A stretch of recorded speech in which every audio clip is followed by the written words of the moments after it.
Bienvenue à Débat de Cité MKO, espace dédié au débat, aux échanges entre citoyens sur les sujets brûlants de l'actualité de notre époque et de notre temps. Débat de Cité MKO est un lieu d'expression libre et ouvert abordant des thèmes tels que la démocratie, la gouvernance, la justice, l'économie, l'éducation, la santé et bien d'autres. Chaque débat est une plongée profonde dans des sujets d'intérêt public visant à éclairer les consciences et encourager l'engagement citoyen, personnel et volontaire. L'objectif vise à dépasser les limites politiques et partisanes en favorisant une discussion inclusive. Rejoignez-nous chaque dimanche soir de 21h à 23h GMT en direct sur X-Space, Twitter. Débat de Cité MKO, véritable contrôle et veille citoyenne. Mesdames et messieurs, bonsoir et bienvenue à Débat de Cité MKO. Une fois n'est pas coutume, pour une première fois, nous tenons ce débat de cité ce samedi parce que demain dimanche, je serai en train de voyager s'il plaît à Dieu, et pour éviter donc les inconvénients du voyage d'une part, c'est-à-dire les retards d'avion, et en même temps les inconvénients en arrivant pour les connexions sur place, sachant bien qu'au fur et à mesure que l'on se prolonge, on va loin en Afrique, on rencontre d'énormes difficultés de connexion ou d'électricité. C'est aussi cela les caractéristiques principales de notre continent. Deuxième élément, toujours pour dire qu'une fois n'est pas coutume, ce n'est pas souvent que l'on parle de choses en dehors du continent.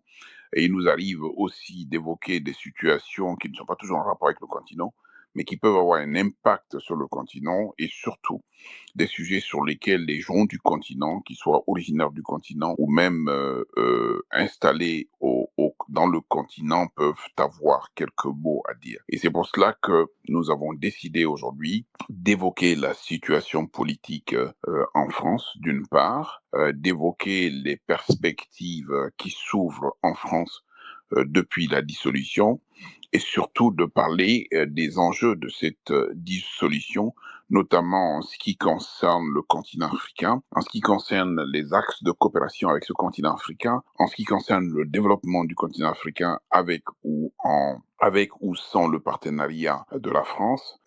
Une évidence également, c'est que de nombreux Africains originaires d'Afrique, ayant souvent une double nationalité ou vivant simplement sur le territoire français, ne peut pas ignorer ce qui vient de se passer dans ce pays. Parce que ce qui vient de se passer dans ce pays est non seulement quelque chose d'énorme, mais en même temps quelque chose qui ne peut pas laisser sans suite les Africains que nous sommes, et pour la plupart qui sont en rapport avec la France. Il faut rappeler simplement que depuis l'annonce solennelle qui a été faite, notamment sur les médias français, mais en dehors des médias français, par le président de la République française, Emmanuel Macron, qui a donc formalisé sa décision de dissoudre l'Assemblée nationale qu'il a annoncée à la suite d'une prise de parole solennelle, et il l'a donc formalisé par le biais d'un texte juridique. C'est le décret du 9 juin 2024 qui porte désormais dissolution de l'Assemblée nationale. Et pour les puristes, ce décret du 9 juin 2024 a été publié au journal officiel du 10 juin 2024. Et on essaie donc d'évoquer ce sujet-là. Il faut savoir que cette décision a été prise dans un contexte qui lui-même a été motivé par le score très très important qui a été réalisé aux élections européennes le dimanche 9 juin 2024 par le parti Rassemblement National, qui a donc récolté le score de 31,37% des suffrages exprimés et dévançant de loin, mais de très très loin, tous les autres partis qui étaient en course en France avec le Rassemblement national, et particulièrement a battu de loin et très très loin en faisant plus du double des voix qui ont été récoltées par le parti qui se réclame du président de la République, Emmanuel Macron. Cette situation a été considérée bien évidemment comme un séisme qui se traduit donc par un constat qui lui est évident et sans ambiguïté, c'est que dans près de 93,2% des communes françaises, le Rassemblement national et son leader, Jordan Bardella, arrivent en tête de l'élection législative. La décision de dissoudre l'Assemblée nationale, en principe, d'un point de vue politique et d'un point de vue constitutionnel, permet donc, dans un régime parlementaire, de recourir, de faire appel aux électeurs pour régler justement un différend qui oppose le gouvernement et le Parlement. Or, en l'occurrence, il n'y a pas de différend entre le gouvernement et le Parlement. On aurait pu considérer, par exemple, que le vote d'un texte de loi puisse caler au niveau du Parlement ou qu'un contexte politique pourrait éventuellement être à l'origine de la discordance entre le gouvernement et le Parlement. Dans cette hypothèse-là, le pouvoir de dissolution qui incombe au président de la République peut être utilisé dans ce contexte-là justement pour procéder à la clarification. Or, ici, il s'agit en plus non pas d'une élection nationale, mais d'une élection européenne. Une élection européenne qui n'a a priori pas d'impact direct sur le contexte national local, ce d'autant plus que le président de la République et son parti ne s'étaient pas engagés là-dessus comme véritablement s'attendant à faire un résultat probant dans ce domaine-là. La dissolution, donc, toujours en droit constitutionnel, résulte d'une décision personnelle et souveraine qui appartient au seul président de la République. Il ne la partage avec personne, même si les dispositions de l'article 12 de la Constitution de la Ve République en France, en son premier alinéa, soumet la décision présidentielle à une simple consultation du Premier ministre, du président du Sénat et du président de l'Assemblée nationale. Vraisemblablement, le président de la République a dû s'acquitter de cette formalité. Il a dû le faire juste quelques minutes avant de prendre la parole. Bien évidemment, vous vous êtes rendu compte que c'était la surprise générale, y compris dans le camp du président de la République, c'était la débandade parce que aucun observateur de la scène politique française, aucun acteur politique majeur n'avait imaginé que le président de la République allait prendre la décision de dissoudre l'Assemblée nationale, même si quelque part le parti dominant, donc qui est le parti de Jordan Bardella, le Rassemblement national avait revendiqué justement de prendre le contrôle de l'État via le gouvernement, pensant que l'élection au Parlement européen était une élection assez importante, avec mais donc des attentes politiques à ce niveau-là. Il faut savoir que les dissolutions sont souvent intervenues dans un contexte politique français qui est tout à fait différent. Je rappelle simplement la première dissolution qui est survenue depuis la Constitution 1958, qui est la dissolution du 9 octobre 1962. Et cette dissolution, la décision a été prise par le président Charles de Gaulle suite à la motion de censure votée par l'Assemblée nationale contre le gouvernement conduit à l'époque par le Premier ministre Georges Pompidou et suite à la réforme constitutionnelle pour notamment élire au suffrage universel direct le président de la République. La deuxième dissolution est intervenue le 30 mai 1968, toujours par le président Charles de Gaulle, en réponse notamment à la crise sociale et aux troubles qui ont été provoqués par les événements survenus en mai 68, qui a impliqué donc les étudiants de l'époque. La troisième dissolution est intervenue le 22 mai 1981. La décision a été prise par le président François Mitterrand suite à son élection à la présidence de la République. Il l'a fait dans le but de disposer d'une majorité parlementaire au Palais Bourbon. La quatrième dissolution est celle qui est intervenue le 14 mai 1988 par le président François Mitterrand, qui a été réélu dans les mêmes conditions que 1981 et qui a demandé donc une majorité parlementaire relative par rapport donc à celle obtenue en 1981. La dernière dissolution a été faite par anticipation. Je rigole parce elle est intervenue le 21 avril 1997. Les observateurs ont indiqué que c'était la dissolution la plus bête. Elle a été initiée par le président de la République, Jacques Chirac, afin de contenir une défaite annoncée en 1998. Il a donc eu en retour une majorité parlementaire de gauche à l'Assemblée nationale. C'est ce qui a permis donc au Premier ministre Lionel Jospin justement de mener la première cohabitation en sens inverse, où le président de la République était issu des rangs de la droite française et le gouvernement et le Premier ministre étaient issus des rangs de la gauche française. Il faut savoir en deux mots que la dissolution est une arme à double tranchant. Elle peut à la fois renforcer la majorité favorable au président de la République, notamment dans les 4 dissolutions précitées, mais elle peut également être à l'origine de l'affaiblissement et même de l'écroulement du président de la République en lui envoyant justement une majorité négative à la suite de la dissolution et une majorité hostile. La différence avec les 5 dissolutions et la dissolution qui a été menée par le président Emmanuel Macron, c'est que les 5 dissolutions sont intervenues à une époque de la Ve République où les présidents de la République étaient élus pour un septennat. Or, le président de la République actuellement est élu pour un quinquennat, ce qui fait que il joue moins le rôle d'arbitre que d'acteur, parce que là, véritablement, vous voyez le contexte qui est celui du président Emmanuel Macron, qu'il installe donc dans le débat politique véritablement, loin d'être un arbitre, il est plutôt un acteur parce que lui-même est à l'origine des enjeux. Un certain nombre d'observateurs ont indiqué que cette dissolution s'explique par le fait que le Rassemblement national a fait le score qu'il a pu faire, mais qu'en même temps, le président de la République voulait tirer profit d'une situation de trouble absolu, aussi bien à droite qu'à gauche de l'échiquier politique. Et à droite, vous avez vu le tremblement de terre qui a permis donc aux représentants de la droite française LR, dès les premières heures passées, de demander donc un accord politique avec le Rassemblement national.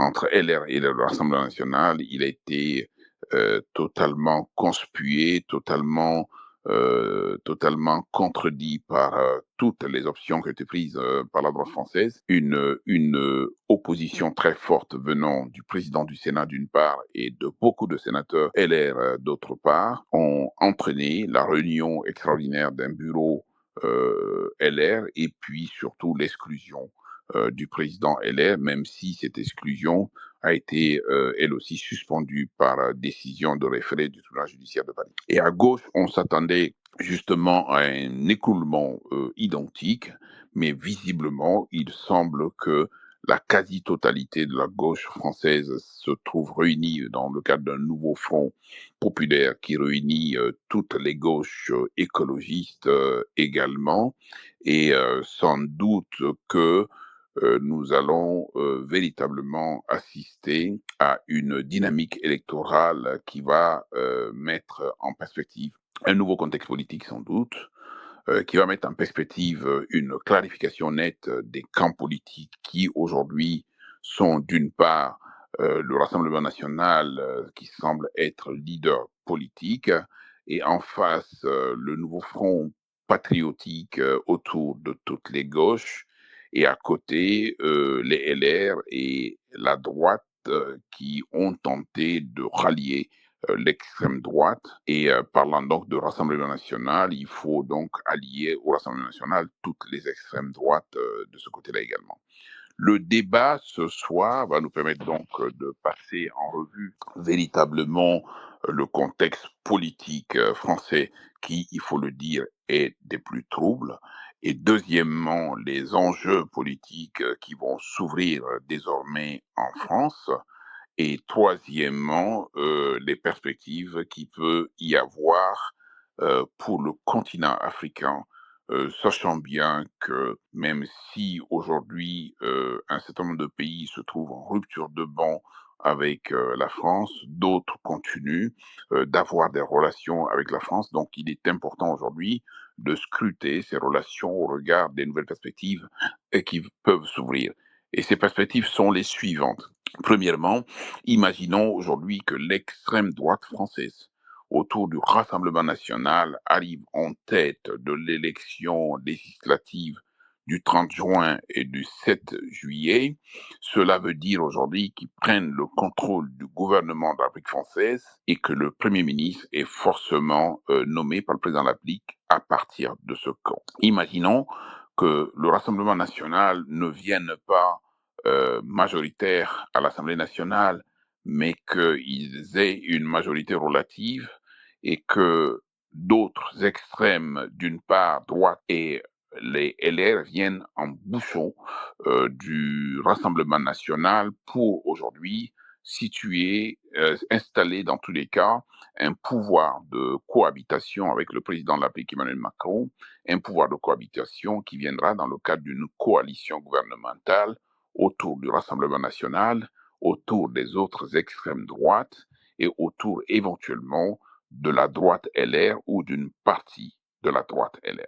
Imaginons enfin que ce soit la gauche qui arrive en tête des élections législatives et qui va donc imposer une cohabitation au président Macron selon qu'ils arrivent majoritaires ou selon qu'ils arrivent relativement majoritaires, avec quelle autre personne ils iraient justement en coalition pour prendre le contrôle du gouvernement. Voyez-vous, on est dans un contexte qui est des plus flous parce que, contrairement à beaucoup de gens, on a tendance à penser que l'arrivée de l'extrême droite française aussi fortement dans des élections telles que celles qui se sont déroulées dimanche dernier dans le cadre du Parlement européen. Mais les gens ont tendance à oublier qu'en 2002, le Front National, par le biais de Jean-Marie Le Pen, est quand même arrivé à sortir Lionel Jospin du jeu politique et à prendre donc la deuxième place d'une élection présidentielle assez importante, même si cette élection présidentielle a été fortement gagnée par le président Jacques Chirac de l'époque. Il reste clair que cette élection a mis en branle au moins l'écosystème politique français en mettant en avant les capacités réelles d'une extrême droite française qui est capable de se projeter, qui est capable de se développer et qui atteint des niveaux aujourd'hui presque insoupçonnés. On oublie de dire qu'il y a une véritable idéologie d'extrême droite française aujourd'hui. Beaucoup de gens dans ce pays et sur ce territoire ont tendance à penser que seule la France vaut, et cette France qui vaut est une France, comme ils le disent eux-mêmes, authentique, originelle et pas mélangée du tout. Même si, de façon incongrue, ces mêmes personnes qui réclament une France blanche sont incapables de renoncer aujourd'hui à la présence de la France sur des territoires autres que la métropole, notamment les territoires d'outre-mer, les départements d'outre-mer, des Antilles françaises jusqu'au fin fond de la Pacifique, autour de Tahiti, en Nouvelle-Calédonie. La France existe également, et cette France qui existe n'est pas une France blanche, elle est aussi colorée. Et cette demande fondamentale a tendance aujourd'hui à être relayée d'un point de vue politique par ce parti politique, le Rassemblement national, mais d'un point de vue médiatique, quand vous voyez aujourd'hui le nombre de télévisions, de radios et de journaux français qui prônent donc cette tendance, et quand vous voyez comment un journal, même de droite, mais qui a fait des combats nobles, le Figaro, qui vient aujourd'hui soutenir la réunion ou la nécessité de la réunion entre la droite française et l'extrême droite française. Et quand vous vous rappelez dans le temps que le Figaro était le journal essentiellement présent pour mener le combat contre le racisme et le combat contre l'extrémisme, le combat contre l'antisémitisme, quand vous voyez comment ils ont pris fait et cause justement pour ce juif poursuivi et condamné dans des conditions telles, il y a lieu simplement de prendre conscience que nous sommes aujourd'hui dans une France qui a considérablement changé, que nous sommes dans une France qui a considérablement évolué et que nous sommes dans une France qui n'est pas la France d'antan. De la même manière qu'en Afrique, on réclame vaillamment la souveraineté, y compris à outrance, de cette même manière, des gens, sous le couvert de rien du tout, notamment par référence à la race et à la couleur de la peau, se revendiquent aujourd'hui comme étant une France authentique, en disant qu'ils veulent vivre entre eux, ils veulent se replier sur eux-mêmes et ils ne veulent avoir de contact avec personne. Voilà les termes du débat qui nous permettent aujourd'hui véritablement de rentrer dans le débat pour tous ceux qui souhaitent intervenir. Dans un souci d'harmonie, il faut être capable simplement de parler du contexte actuel pour ceux qui véritablement connaissent, comprennent la politique française, de parler des enjeux de cette situation politique et de parler des perspectives de cette situation politique, notamment au regard des contacts ou des coopérations ou des liens avec l'Afrique ou pas du tout. Voilà les termes du débat qui est désormais ouvert pour toutes les personnes qui veulent prendre la parole ici. N'hésitez pas. Il n'y a pas d'invité ici. Il n'y a pas de sachant ici. Il n'y a pas de connaisseurs ici. Il y a juste des gens qui sont là justement pour prendre la parole et pour exprimer leur opinion et la partager avec d'autres ou ne pas la partager avec d'autres. Frau, tu as la parole. Oui, bonsoir maître, comment vous allez? Est-ce que vous m'entendez? Très bien.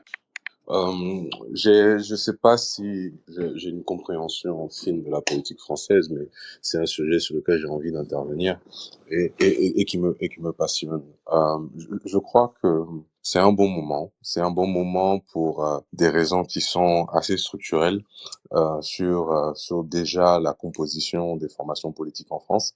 C'est-à-dire qu'on a eu de longues périodes déjà avec une majorité qui n'était pas clairement, à mon sens absolu, du parti macroniste lorsqu'ils avaient le pouvoir, avec des réalisations, mais des contestations souvent assez virulentes contre les principales positions que Macron a pu prendre au cours de ses mandats. On a eu les effets des Gilets jaunes, il y avait des critiques assez violentes contre ses programmes politiques, et finalement, je pense que l'aspect clivant qu'il a représenté a été assez idoine pour, en fait, sortir le centre en présentant Macron, qui est plutôt une figure centriste, comme quelqu'un de très horrible, à favoriser les discours à la fois d'extrême gauche et surtout ceux d'extrême droite qui ont la capacité à renvoyer tout le monde dos à dos. Maintenant, il y a une crispation, je pense, des votants, avec des blocs qui sont très bien définis. Hein. Je pense pas que le Front National va disparaître par l'effet de cette élection, bien au contraire, comme vous l'avez dit. Il est en passe de soit prendre le pouvoir ou en tout cas d'avoir une majorité significative parce qu'il y a un effet d'inertie, sauf mobilisation qui serait extraordinaire et donc qui est en train d'être créée avec tout un tas de mouvements sur les réseaux sociaux, avec tout un tas même, on a vu un influenceur tout récemment, c'est assez unique, se positionner clairement contre le Rassemblement national. On pourrait s'attendre à ce qu'il dégage encore plus de députés, ce qui est un verrou qui a quand même sauté dans le cadre des scrutins majoritaires à deux tours. On ne pouvait pas s'attendre à ce que des députés d'extrême droite puissent prendre le pouvoir. Donc il y a véritablement, et de façon assez documentée, qu'on observe déjà, des postes de députés qui vont se libérer pour le Rassemblement national, sauf recalcul politique qui n'a pas l'air de se projeter aujourd'hui avec les informations qui sont à disposition. Je pense que c'est un bon rappel aussi de la qualité du vote démocratique. Je crois pas que ce soit quelque chose de particulièrement effrayant.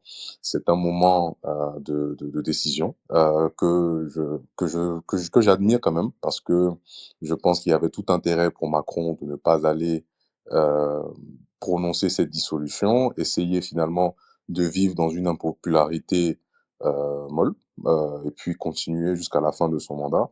C'est assez curieux d'avoir un gouvernant comme ça qui prend ce type de décision alors qu'il n'y a rien qui lui obligeait factuellement, sachant qu'il avait des réserves pour peut-être renverser, avec 3 ans encore devant lui, renverser la vapeur avec des manipulations qui pouvaient être ailleurs, peut-être des cadeaux fiscaux, peut-être des réassurances au niveau des partis plus extrêmes.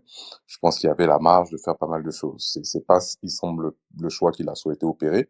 Celui qu'il a souhaité opérer, c'est d'aller redemander la légitimité populaire. Et en ce sens-là, c'est extrêmement respectable. Et je pense que c'est pas quelque chose qu'il faut craindre, mais plutôt bien apprécier.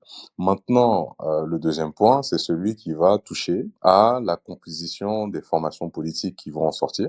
C'est une dissolution qui reprononce au niveau de la gauche quand même un mouvement assez fondateur parce que on a eu des mouvements qui étaient très éparpillés et là il y a une sorte de reconsolidation qui est appréciable.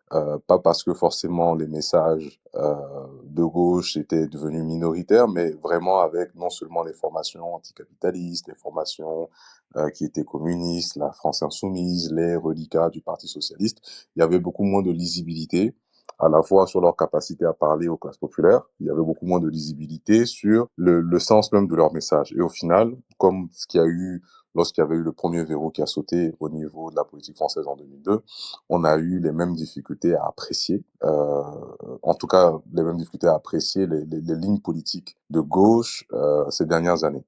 Donc le nouveau Front populaire qui, à mon sens, va peut-être sauter très prochainement aux premières heures, on voit que c'est pas facile, est quand même une clarification qui était nécessaire de dire que c'est un bloc qui se constitue, qui se forme et qui se pense ensemble. Maintenant, en termes de thématique, tactiquement, je dirais que l'arrivée de l'extrême droite au pouvoir, elle serait intéressante pour l'Afrique. Elle serait très intéressante en tout cas pour les partenaires africains de la France parce que dans mon idée, si on est en face de politiques qui sont incompétents à la Trump, par exemple, ça serait amené d'une absence peut-être de la France sur les thématiques internationales. Et donc, la vacuité du pays sur ce type d'action permettrait de substituer des États africains qui prendraient beaucoup plus de place, beaucoup plus de capacité à remplir eux-mêmes leurs propres fonctions en tant que la France joue quand même régulièrement un rôle d'empêcheur de tourner en rond sur pas mal de nos problématiques. Donc,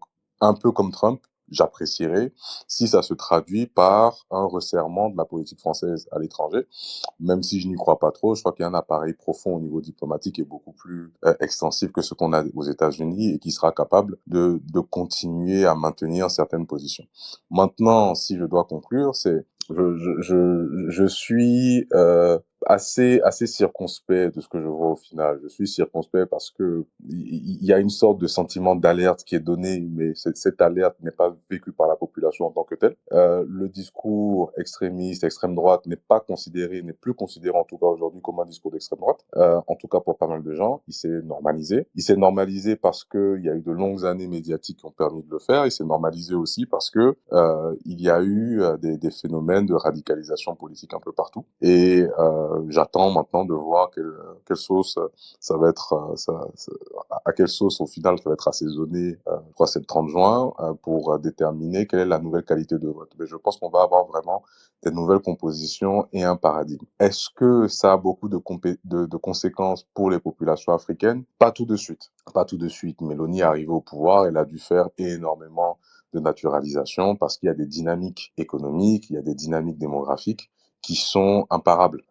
Ce sont peut-être moins le cas en France, qui est un pays qui reste assez vigoureux, mais il y a quand même des déficits à adresser et je ne pense pas que la situation migratoire va se retourner de telle sorte que le Front National, s'il arrivait au pouvoir, ferme la porte ou détruise beaucoup de choses. En revanche, pour les minorités visibles particulièrement qui y vivent, avec une libération de la parole raciste, avec une libération des politiques racistes, il faut s'attendre notamment pour les classes populaires dans les quartiers à avoir affaire à une police qui va être qui va être plus dure, qui va se sentir plus légitime, à avoir des discriminations moins masquées. Et à mon sens, ce n'est pas mauvais peut-être de laisser la sauce pourrir, vraiment l'environnement pourrir pour pouvoir révéler un peu les solutions qu'il faudra appliquer. Parce que jusqu'à présent, c'est un pays, la France, qui cache son racisme parce qu'elle ne le documente pas, parce qu'elle ne va pas dire ce qui ne va pas. Donc, l'arrivée du Front National, ça permettrait de crever un peu l'abcès et de dire, mais on savait depuis le départ que vous étiez raciste, que c'était toujours comme ça, et qu'il y avait un sentiment majeur qui dominait. Maintenant, qu'est-ce qu'on fait? Peut-être qu'on peut discuter avec eux, peut-être qu'on pourra pas le faire. Donc, voilà ma contribution, maître, et merci beaucoup de m'avoir donné la parole. Merci, Frau. Je te prie de rester donc avec nous et je te fais donc co pour que tu puisses justement rester avec moi au cas où ça couperait d'une part et puis deuxièmement que l'on puisse co-animer avec beaucoup de plaisir en ce qui me concerne en tout cas ce sujet-là. Je donne la parole à Ramadan. Merci beaucoup. Et Monsieur Faou a vraiment bien étalé. Personnellement aussi, ma vision part dans ce sens-là, même si au fond, je sais que à l'issue de ces élections-là, il y aura pas un très grand changement. Ça va encore se crisper parce que je vois pas une majorité se dégager dans cette situation-là et ça va finir par une coalition encore entre. De ma propre vision, hein, je pense que ça va finir par une autre coalition entre la droite, centre et gauche, j'espère bien, mais je pense pas que le Front National aura une majorité absolue. Et même si, au fond de moi, je pense qu'il faut qu'il y ait une clarté par rapport à la position française vis-à-vis de l'Afrique. Et le Front National, on sait leurs objectifs, ils sont clairs, ils sont descendants de Pétain, bon, comme eux le disent, comme d'autres le disent, même si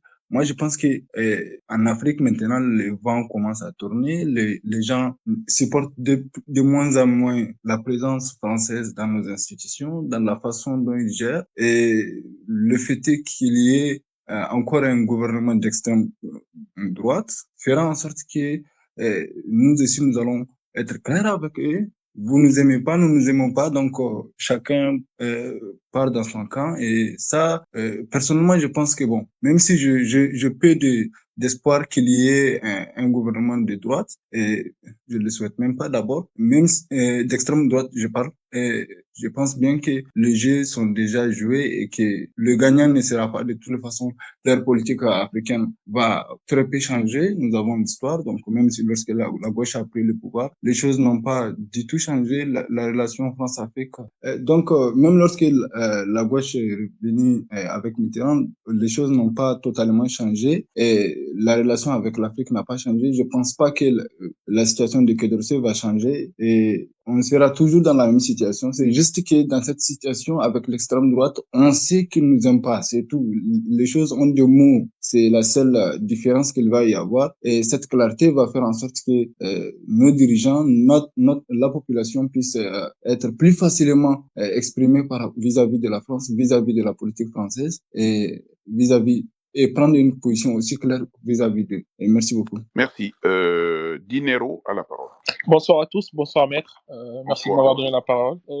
Pour moi, ma petite observation concernant cette situation en France, pour les Européens, c'est un vote sanction. C'est un vote sanction contre Macron, parce qu'au fait, on peut retenir que Macron, lorsqu'il arrivait en 2017, avec son mouvement En Marche, c'est un mouvement centriste, il arrive dans une période où la France, ils sont plus ou moins fatigués, lassés de voir le pays géré par les deux camps traditionnels, soit la gauche ou la droite. Donc il arrive avec de nouvelles idées, avec son dynamisme. Il commence à monter son plan et là, il y a pas mal de personnes qui le suivent et des gens de la gauche et de gens de la droite. Il a son premier mandat, son deuxième mandat, mais sauf qu'avec le temps, il y a eu l'usure. Il y a eu l'usure où la population est de plus en plus lassée. Lui, il avait son calendrier, mais sauf que pour la plupart des Français, ils se disent qu'il est là pour enrichir les plus riches et creuser au fait le fossé pour les plus nécessiteux. Et avec ce vote au Parlement européen, c'est un vote sanction, comme je l'ai dit tout à l'heure, et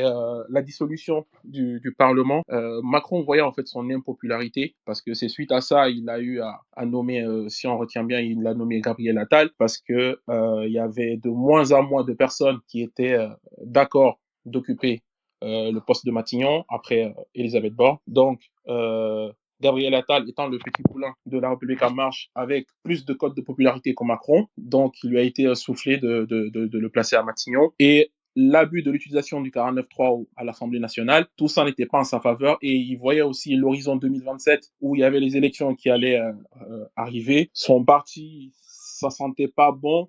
La relève avec Édouard Philippe, avec son parti Horizon, qui est censé plus ou moins talonner, parce que moi c'est ma vision des choses, qui est censé talonner au fait, reprendre le flambeau de Renaissance, ça sentait vraiment pas bon. Donc même aujourd'hui dans le monde, Macron, on l'a cité comme quoi il préparait ce plan depuis des semaines. Il a lancé une grenade qu'il a dégoupillée dans la scène politique française pour voir tout le monde se chamailler. Sauf que dans son plan, au fait, de base, c'était de diaboliser l'extrême gauche, de diaboliser l'extrême droite, et ensuite, tout le monde allait se resserrer autour de lui, plus ou moins comme la situation de crise avec le Covid et la guerre en Ukraine. Tout le monde allait se consolider autour de lui, et vu qu'il a programmé les élections à 2 semaines et demie, les gens n'auraient pas eu le temps de réfléchir, et une fois aux urnes, tout le monde allait voter Macron, et là, il allait avoir la majorité soit relative ou absolue au Parlement, et là, il pouvait terminer son mandat calmement. L'une des hypothèses, soit l'autre, ce serait en fait l'extrême droite qui obtiendra la majorité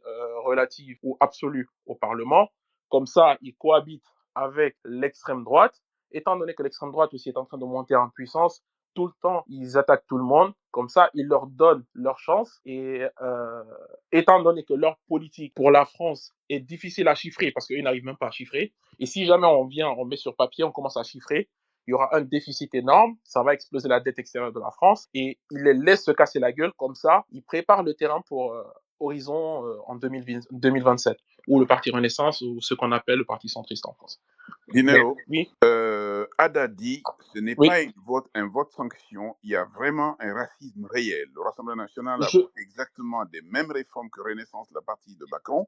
Les oui, langues se sont déliées et ces oui. électeurs le disent ouvertement. Dire que c'est un vote sanction, ce n'est pas comprendre les enjeux. D'accord. Je le nie pas. Le racisme est ancré ici en France. Le racisme monte en puissance Bon, il était là, mais il s'exprime ouvertement de plus en plus. Et récemment, les dernières lois qui ont été votées, par exemple la loi immigration qui est passée à l'Assemblée, Macron a dû faire énormément de concessions, à savoir reprendre des propositions de loi de l'extrême droite pour faire passer, pour avoir la majorité, pour la passer à l'Assemblée. D'où l'extrême gauche ou LFI, considéré extrême gauche, parce que le seul parti considéré comme extrême en France, selon le Conseil d'État, c'est l'extrême droite. Donc d'où LFI ou le Front populaire, ils ont dit une fois qu'ils arrivent, voici des champs en fait sur lesquels ils vont devoir batailler. Oui, je le concède que les fachos sont en train de se pavaner à visage découvert en France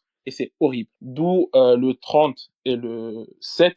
Pour moi, il y aura un deuxième tour entre l'extrême gauche et entre le Front populaire et le Front national. Et comme chaque élection en France, le Front national, à travers ma lecture, se fera sanctionner, mais c'est une très très grosse frayeur parce que ça fait tellement peur que même François Hollande, ancien président de la République, se présente aux élections pour une circonscription. Ça prouve le point où la France s'est retrouvée. Par exemple, il y a la Guadeloupe où il y a le Front national qui passe en priorité. Quand on voit les expatriés français qui sont à l'étranger, par exemple, notamment en Afrique, c'est le Front national qui passe en priorité, parce que je préfère les appeler Front national parce qu'ils ont fait exprès d'adoucir, de changer la visibilité ou leur branding concernant le parti.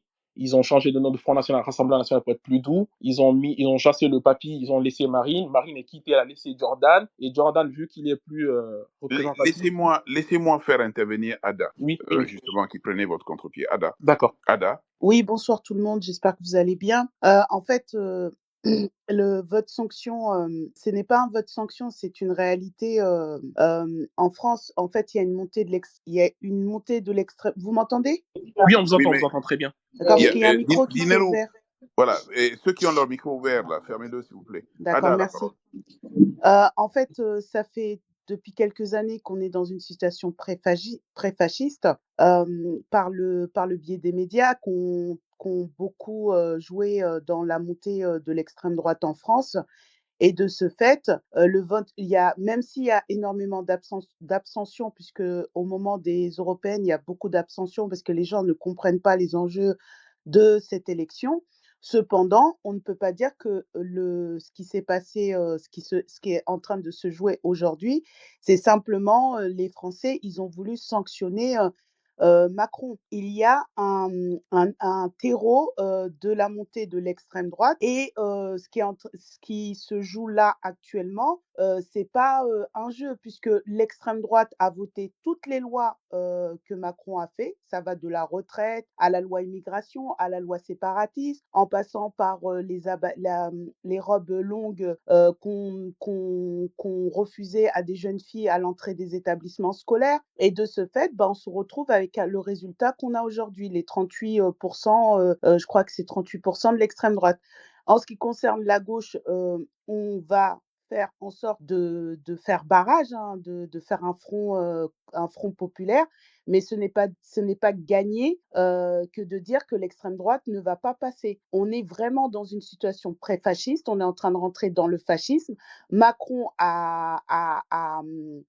comment dire, a façonné cette situation et ce qu'il est en train de faire là, il sait très bien, puisque lui, ce qu'il veut, c'est de mener, d'avoir l'extrême droite à ses côtés pendant les 2 années et pouvoir être peut-être, que son groupe, soit réélu. C'est ce qui est en train de se passer. De dire, que l'extrême droite ne va pas encore une fois, je me répète parce que je suis désolée, je suis extrêmement fatiguée parce que depuis lundi, on est sur le terrain militant. Nous, quand on discute avec les gens, Alors, quand vous dites que vous êtes sur le terrain militant, ça veut dire je quoi? suis Je vois front. militante du Front populaire. Je suis militante depuis des années, concernant la question du racisme, et du racisme systémique en France, parce qu'il s'agit aussi, de ce racisme, qui existe, que beaucoup de gens n'ont pas, compris et qu'on ne prend pas suffisamment en compte le racisme politique et non pas le racisme moral. Puisque Très bien. le racisme moral, bon, bah, de dire: «Oui, c'est pas bien d'être raciste», ouais, c'est bien, mais si derrière on n'y met pas la question politique, on va rester sur la même situation. Moi, ça fait des années que je milite sur ces questions-là. Ça fait des années, je suis plutôt, de mon idéologie marxiste, révolutionnaire, hein, en laquelle je me suis adoucie un petit peu parce que, je suis minoritaire, hein, dans l'espace, politique français. J'ai rejoint la LFI depuis 2022. Je milite sur le terrain. Les gens que je rencontre en tant que personne, en tant que femme et personne noire et musulmane, les gens le disent ouvertement qu'ils iront voter extrême droite. Moi, je suis sur un bassin qui est de gauche, qui est beaucoup de gauche avec des grands barons comme Fabius sur ma circonscription, PS. Hein. Moi, nous, la plupart des maires, c'est des maires PS ou communistes. Bah, l'extrême droite a été beaucoup plus forte, est arrivée première. Et quand on discute avec les gens, quand on fait du porte-à-porte, quand on fait les marchés, les gens sont convaincus que c'est l'extrême droite qui va leur permettre qui va résoudre leur situation, ce qui est totalement faux, puisque Bardella qui a dit pendant toute la campagne qu'il allait abroger la loi sur les retraites, mais non, il va faire même pire que Macron. Il prévoit de allonger la retraite, le temps de travail de 64 ans à 6 mois, alors que c'est pas du tout ce que Macron proposait. Et quand vous regardez toutes les lois qui ont été votées à l'Assemblée nationale, elles ont été toutes votées en commun avec Très bien. avec Très l'extrême bien, droite. très bien. Parfait. Voilà. Merci beaucoup sur ce point-là. On a parfaitement bien compris votre engagement militant. Je vais donner la parole à Ismaël. Merci Maître, merci pour le débat. Moi, je vais contribuer, mais moi, je vais m'éloigner un peu de la France. Je vais prendre, je peux dire l'extrême droite, mais là, comment on appelle?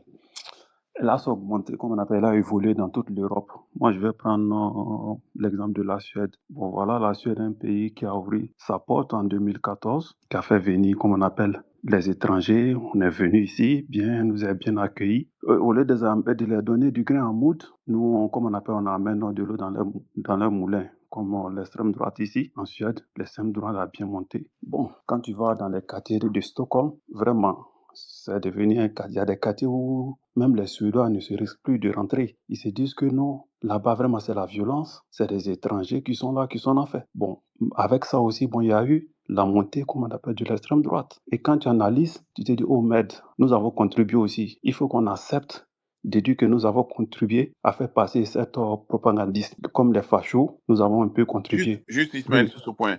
Frau, qu'est-ce que tu penses de ce qui est dit en disant que, bon, c'est vrai, le racisme, il faut s'élever contre, il faut combattre le racisme comme Adal a dit, mais que la réalité est aussi que beaucoup de gens à qui on a offert l'hospitalité, je parle pas de gens qui ont la nationalité du pays, je parle de gens qui sont venus de l'étranger, qui peuvent éventuellement prendre en otage des quartiers entiers et en faire donc des no man's land.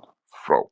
Si je dis ce que je pense, je vais sonner très raciste, maître. Et je n'ai pas envie de le faire sur un space avec Mais autant de mes frères. au moins dire un peu les choses, parce que c'est ce Non, que c'est factuel. Ce qu'il dit est factuel. Si oui, on prend des endroits, par exemple, je vais nommer, comme Clichy-sous-Bois. Si on prend des endroits, par exemple, comme Montfermeil, je vais passer par le Blanc-Ménil, Garges-les-Gonesse, Grigny. Vous avez plein d'endroits où ceux qui ont été mis là, parce qu'il y a une question aussi de la façon dont les gens sont arrivés là, mais ceux qui ont été mis là, et je préfère dire mis là parce que c'est une façon d'indiquer que les personnes n'ont pas choisi nécessairement leur lieu d'habitation. Mais malheureusement, les personnes qui sont à la fois victimes des conséquences sociales et qui sont elles-mêmes les perpétrateurs sont des personnes qui sont racisées, ce sont des Noirs et des Arabes. en majorité. Maintenant que les médias appuient là-dessus, ça c'est un autre discours, mais parce qu'en réalité, au quotidien, ce n'est pas forcément comme ça que c'est vécu. En revanche, on a eu un moment que moi j'attribue, je situe même très clairement autour de 2004-2005, lorsqu'on a eu le passage à la TNT, où des événements qui étaient habituels qui arrivaient, qui continuent d'arriver, qui vont continuer d'arriver, et qui arrivent d'ailleurs ailleurs, ont pris une importance médiatique extrêmement importante, martelée au quotidien, qui en fait ont déplacé le discours raciste complètement dans la norme et qui expliquent ce qu'on vit aujourd'hui. Parce que ce que tu dis, Ismaël, c'est une réalité, mais la gauche a abandonné cette discussion-là. La discussion sur l'autorité, elle a été complètement abandonnée. On la refuse et on ne veut pas la voir. Et lorsque des personnes vont venir et dire, écoutez, c'est pas quelque chose d'anodin lorsque vous avez dans plusieurs localités ce type d'agression qui se perpétue, qu'elles sont véhiculées et mettent une image sur les Africains, sur les Arabes qui est absolument mauvaise, qu'il faut trouver le moyen de porter les stockades et d'occuper cet espace-là. Il est refusé. Par exemple, je ne crois absolument pas que ce nouveau Front populaire, au-delà des promesses qu'il véhicule, au-delà de l'action sociale et des dénonciations, Macron, son programme, va avoir quelconque effet sur la question du racisme. Parce qu'en fait, ce qui est attendu aussi de la gauche, c'est de revenir sur le discours vis-à-vis de l'autorité. Et ce discours-là, aussi longtemps qu'il sera diabolisé, il va rester uniquement de la part de ceux qui finissent par l'utiliser comme étant raciste. C'est tout. Très bien. Merci beaucoup. Ismaël, vous pouvez Oui, terminer votre opinion sur la Suède. oui, mon opinion, c'est que euh, nous avons contribué aussi. Il faut que nous aussi, on s'assoie et on se dit la vérité. Nous avons contribué. Actuellement, en Suède, il y a des Suédois même qui ont peur. Il y a des Suédois même qui ont peur, comme je le disais, d'aller dans les quartiers. Or, en Suède, ici, dès que tu arrives après 3 ans, tu peux avoir le passeport et tu as même le droit d'aller voter sans être un citoyen suédois. Il suffit que tu aies, comme on appelle ici, le péchon number, c'est un numéro social et tu travailles, tu payes des taxes, c'est une adresse. On te dit d'aller voter. Mais malgré ça, les gens, les étrangers ne votent pas. Ils disent, oh, je ne suis pas dans mon pays, ils ne votent pas. Et maintenant, bon, quand tu vois la majorité qui vote, c'est l'extrême droite qui est au pouvoir. Ils ne sont pas au pouvoir ici, mais c'est comme si c'est la droite qui est au pouvoir et la droite était obligée de composer avec l'extrême droite. Et maintenant, ils ont pris des mesures à l'immigration. Maintenant, en Suède, ici, tu viens, tu fais quelque chose. Tout dernièrement, j'ai un ami, il a fait, c'est pas un ami, on se connaît, il a fait une bêtise. Directement, il l'a renvoyé. Vous savez, c'est où? C'est en Somalie. Comment on marche sur la tête, on envoie quelqu'un en Somalie. Ils n'ont pas vu, ils l'ont mis, il dit, il va faire prison 8 ans. Après 8 ans, on l'envoie. Donc, il faut que nous aussi, on arrive à s'intégrer. Quand le pays nous ouvre la porte, faisons bien l'intégration. Et c'est-à-dire, chaque fois, on les envoie comme on avait de l'eau à moudre Très dans bien. les moulins. Et le discours passe. Le Vous l'avez discours dit, passe à chaque fois. Oui, oui. vous l'avez dit Oui. déjà. Je pense qu'on a suffisamment bien entendu. Plus rien à prouver. Donc, oui, c'était ça mon opinion. Et il faut qu'on appuie sur ce côté aussi. Il faut pas, on va toujours dire, bon, ceux qui disent que non, c'est bien que Non, les merci, Sénats viennent. merci beaucoup, Ok, Ismaël. ok, Ismaël, Ismaël, c'est entendu. C'est entendu. ok, ok, ok. on fait circuler la parole. Il y a Voilà, Ok, plus merci. rien à prouver. Allez-y. plus rien à prouver. Ok, ok, merci. Merci de m'avoir donné la parole. Et moi, ce que moi je voulais dire, bon, par rapport à la France, Macron, lorsqu'il était venu, et il a voulu mettre en place le pragmatisme politique. C'est-à-dire, il disait il n'était ni de droite, ni de gauche. Voilà, il s'est autoproclamé centriste. Et lorsqu'il s'est autoproclamé centriste, il disait que Non, on il pouvait ne s'est pas prendre... autoproclamé centriste. Il est ni de droite ni de gauche, ça c'est clair, mais il ne s'est pas dit centriste. Oui, c'est ce qu'il a dit. Il a dit Non. qu'il était du centre, qu'il était ni de gauche ni de droite. C'est ce que Macron Oui, a mais dit au vous début. en déduisez qu'il est de centre. Ah oui, Bon, c'est ce qu'il voilà, a donc, dit. allez-y. Non, j'en viens. Donc, il disait que on pouvait prendre tout ce qui est bon à droite, tout ce qui est bon à gauche et l'appliquer pourvu qu'on ait les résultats. Maintenant, lorsqu'il dit ça, ça veut dire que lorsqu'il avait le problème d'abaya ou bien les problèmes de tenue, qu'on porte jusqu'en bas, un truc comme ça, où bon, ils avaient demandé d'arrêter avec ça. Qu'est-ce qu'il a fait? Il a appliqué et il a arrêté. Maintenant, on lui dit, OK, pour l'immigration, il faut aussi que tu fasses quelque chose. Là, de ce côté, il dit non. Ça veut dire quoi? Il fait du en même temps. Le en même temps n'a jamais marché en politique. Quand tu fais du en même temps, et ça profite aux extrêmes. Puisque là, si tu dois choisir un camp, en politique, quand tu ne choisis pas un camp, tu, tu, tu, tu- tu- ça voit l'échec, ça c'est sûr, certain. Maintenant, pourquoi aujourd'hui, c'est pas seulement ça qui fait monter par le RN, par exemple, le Front National, mais le Rassemblement National, voilà. Il y a aussi les médias qui font monter ce parti et il y a les médias qui sont spécialisés dans ça et ces médias sont détenus par qui? Par le capitalisme, par les oligarques. C'est eux qui détiennent ces médias. 90 de ces médias sont détenus par ça. Pourquoi? Parce que les capitalistes, les oligarques, ils avaient peur de la montée de la gauche, de l'extrême gauche dont il parle aujourd'hui, précisément de Jean-Luc Mélenchon. Que Jean-Luc Mélenchon prônait l'économie cartésienne, c'est-à-dire que la taxation des super profits. Donc pour eux, ils ont voulu jouer le jeu, j'en fais monter l'extrême droite pour que la gauche, l'extrême gauche dont il parle aujourd'hui, qui n'existe pas en fait, pour qu'ils ne puissent pas accéder au pouvoir. Aujourd'hui, ils sont pris dans leur propre piège, puisque une fois que ils ont fait monter l'extrême droite et que l'extrême droite aujourd'hui, vraiment, il est posé et il a obtenu tout ce qu'il veut, voilà, et les gens se sont ralliés, ils lui ont fait la publicité gratuite. Aujourd'hui, l'extrême droite aussi en train de prôner l'économie marxiste, c'est-à-dire que ils sont prêts aujourd'hui à tasser les super profits, non, à taxer les entreprises qui font du profit et qui n'est pas lié à une stratégie de profit en fait. C'est-à-dire que s'il y a une entreprise qui fait du profit pendant le Covid ou bien pendant une crise, cette profit doit être redistribué sur le salaire des employés.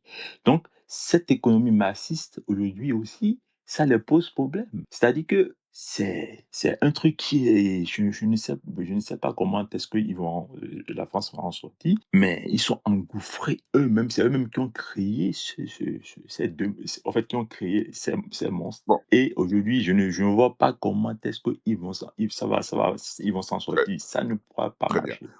marcher. Donc, On est dans la tourmente et c'est aussi la tourmente des extrêmes. Plus rien à prouver. Laissez-moi juste donner la parole à Madi et puis après, on en parle ici. Madi. Bonsoir maître, bonsoir à tous, bonsoir Frao. Euh, Moi déjà, je vais pas voter le 30 ni le 7, ça c'est clair. Que ce soit pour la gauche, la droite, le centre, ce qu'ils veulent. Je pense que c'est juste, bon, c'est entre eux, hein. Ils nous l'ont fait comprendre. Moi, je comptais un peu sur la gauche, sur le Front populaire, mais là, j'ai vu la dernière photo de famille, j'entends le discours de Hada qui me parle de racisme systémique. Aucun noir, aucun arabe. Enfin, c'est tout ça entre eux. Donc, je sais pas ce que nous, on a à voir dedans. C'est leur pays, comme ils disent. Ils nous font comprendre tous les jours que c'était leur pays, qu'ils faisaient comme ils voulaient. Donc, moi, je reste sur cette position-là. Bah, j'irai entre vous. Macron, quand les gens lui parlent, les revendications, il fait la sourde oreille. Bon, la situation, elle est telle qu'elle est. Il faut prendre ses responsabilités. Comme il dit, il envoie les bombes, les grenades, bah, on le renvoie sa grenade et puis gère avec les gens qui votent. En tout cas, moi, je fais partie de ceux qui s'abstiendront parce que je me sens pas concerné, je me sens pas. J'entends les gens d'extrême droite dire que il y a une montée des violences, etc. Je pense que vous, maître, vous faites face à la réalité. Vous êtes au barreau de Paris, donc vous savez ce qui se passe. On vous la vend pas. Maintenant, il n'y a pas de solution. Il n'y a pas de solution à part qu'il y a une fracture sociale qui est là, qui a été, moi, j'ai voté pour Macron en 2017. Je croyais en ce monsieur. Je pensais vraiment qu'il était là pour apporter quelque chose de nouveau. Mais je me suis rendu compte que il y avait rien qui changeait, c'était même pire, et je vois pas la situation changer, je vois pas, je me dis que c'est les élections qui arrivent. Bon, on assistera juste à une continuité des choses qui iront de mal en pire, puis on a nos yeux pour pleurer, puis comme mes amis me disent, et moi mes amis ne se cachent pas, hein, moi j'ai des amis français qui votent extrême droite et je peux les comprendre quand ils me disent que tu as une double nationalité, donc toi si demain ça crame ici, nous tu peux partir. Nous, on n'a qu'ici. Et le fait qu'on est qu'ici, ben, nous, on veut sauver ce qui nous reste. Et ça fait mal d'entendre ça. Ça blesse, mais c'est c'est la vérité, c'est la stricte réalité. Et je fais avec. Pour le moment, on observe ça. Moi, je regarde et puis je me dis juste que c'est quelque chose qui devait arriver. C'est pas la première fois que ça arrive. Voilà. Donc, je disais, bon, là, à eux de prendre leurs responsabilités, à eux de convaincre les gens, mais en tout cas, moi, ça sera sans moi, et puis voilà. puis voilà, la dernière photo du Front populaire m'a clairement démontré que on n'existait pas, donc on va faire comme si aussi ils n'existaient pas. Merci. Voilà. C'est entendu. On en parle ici. Merci beaucoup. Bonsoir, Maître Konaté. Bonsoir, Fro. Bonsoir à Ada, Madi, Kodoy, tout le monde. Et plus rien à prouver.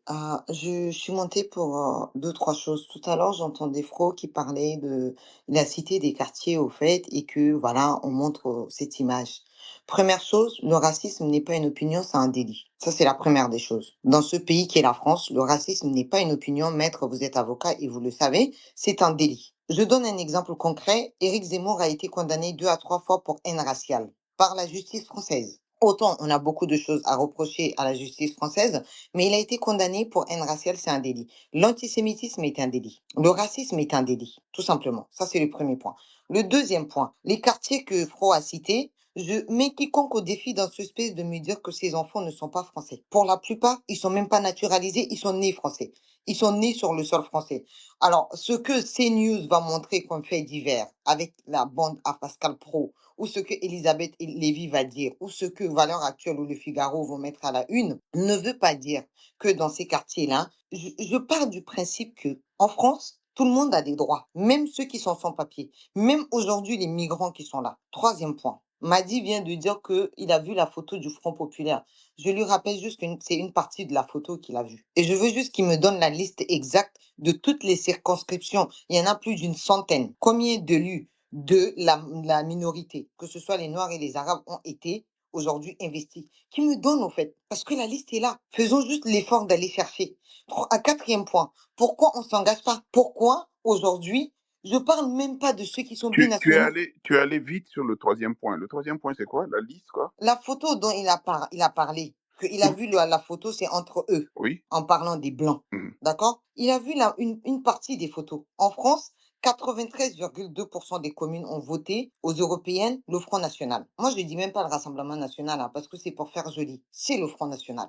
Le Front National est un parti qui a été créé par les nazis. Je ferme la parenthèse. Deuxième point, il n'a qu'à aller dans les 93 plus 35 circonscriptions, ça fait 135, 138, disons 140 circonscriptions. Combien d'élus issus de la minorité, que ce soit les racisés en général, les Noirs et les Arabes, ont été investis par le Front populaire? Parce que le Front populaire, c'est pas que le PS, c'est pas que les écologistes, c'est pas que la LFI. Il y a même des associations qui sont dans le Front populaire. Il y a même juste des trucs de quartier. Il y a même des syndicats, la CGT et j'en passe. Combien aujourd'hui sont des membres qui ont été investis pour faire campagne pour les élections législatives du 30 juin et du 7 juillet, le second tour? Quatrième point, on a créé en France depuis 7 ans et même bien avant, c'est depuis Sarkozy, qu'on a déroulé, si on revient en arrière dans l'histoire, ne serait-ce que des médias, en France, on a ce qu'on appelait le CSA qui est devenu ARCOM, qui est là pour réguler tout ce qui est service public. Aujourd'hui, vous avez des paroles racistes qui sont prononcées sur des médias. Et je commence par le groupe Canal+, Bolloré, CNews. Ces gens-là, toute la journée, les Noirs et les Arabes. Je rappelle juste que les délits, Maître Konaté est avocat et c'est pas moi qui va lui apprendre son travail. Et il est aussi inscrit au barreau de Paris. Et quand on me dit le racisme, on minimise le racisme, je rappelle juste qu'en tant que Noir, quand je suis arrivée dans ce pays, pour avoir un appartement, je suis passée par un ami blanc aux yeux bleus qui est parti visiter un appartement, qui s'est présenté comme quoi c'était lui qui voulait l'appartement. Et après, en tant que bon avocat, il a dit, si vous lui donnez pas l'appartement, je vais vous coller un procès. Parce que on lui a donné, je sais pas, maître va me dire comment on appelle le truc verbal là, l'accord verbal. Je sais pas si c'est en droit, ça existe un truc comme ça. Le propriétaire avait dit oui, il a dit il y avait l'accord verbal, même si c'est pas écrit. La personne était obligée de me donner l'appartement. Est-ce qu'on se mobilise? Est-ce qu'aujourd'hui, même ceux qui n'ont pas la nationalité française, qui ont des titres de séjour, qui sont propriétaires dans ce pays, qui payent leurs impôts, qui payent leurs taxes foncières, qui travaillent, qui payent des taxes communales, est-ce qu'aujourd'hui, ils se sont levés pour aller faire campagne pour le Front populaire? Parce que c'est pas seulement être français qu'on devient patriote.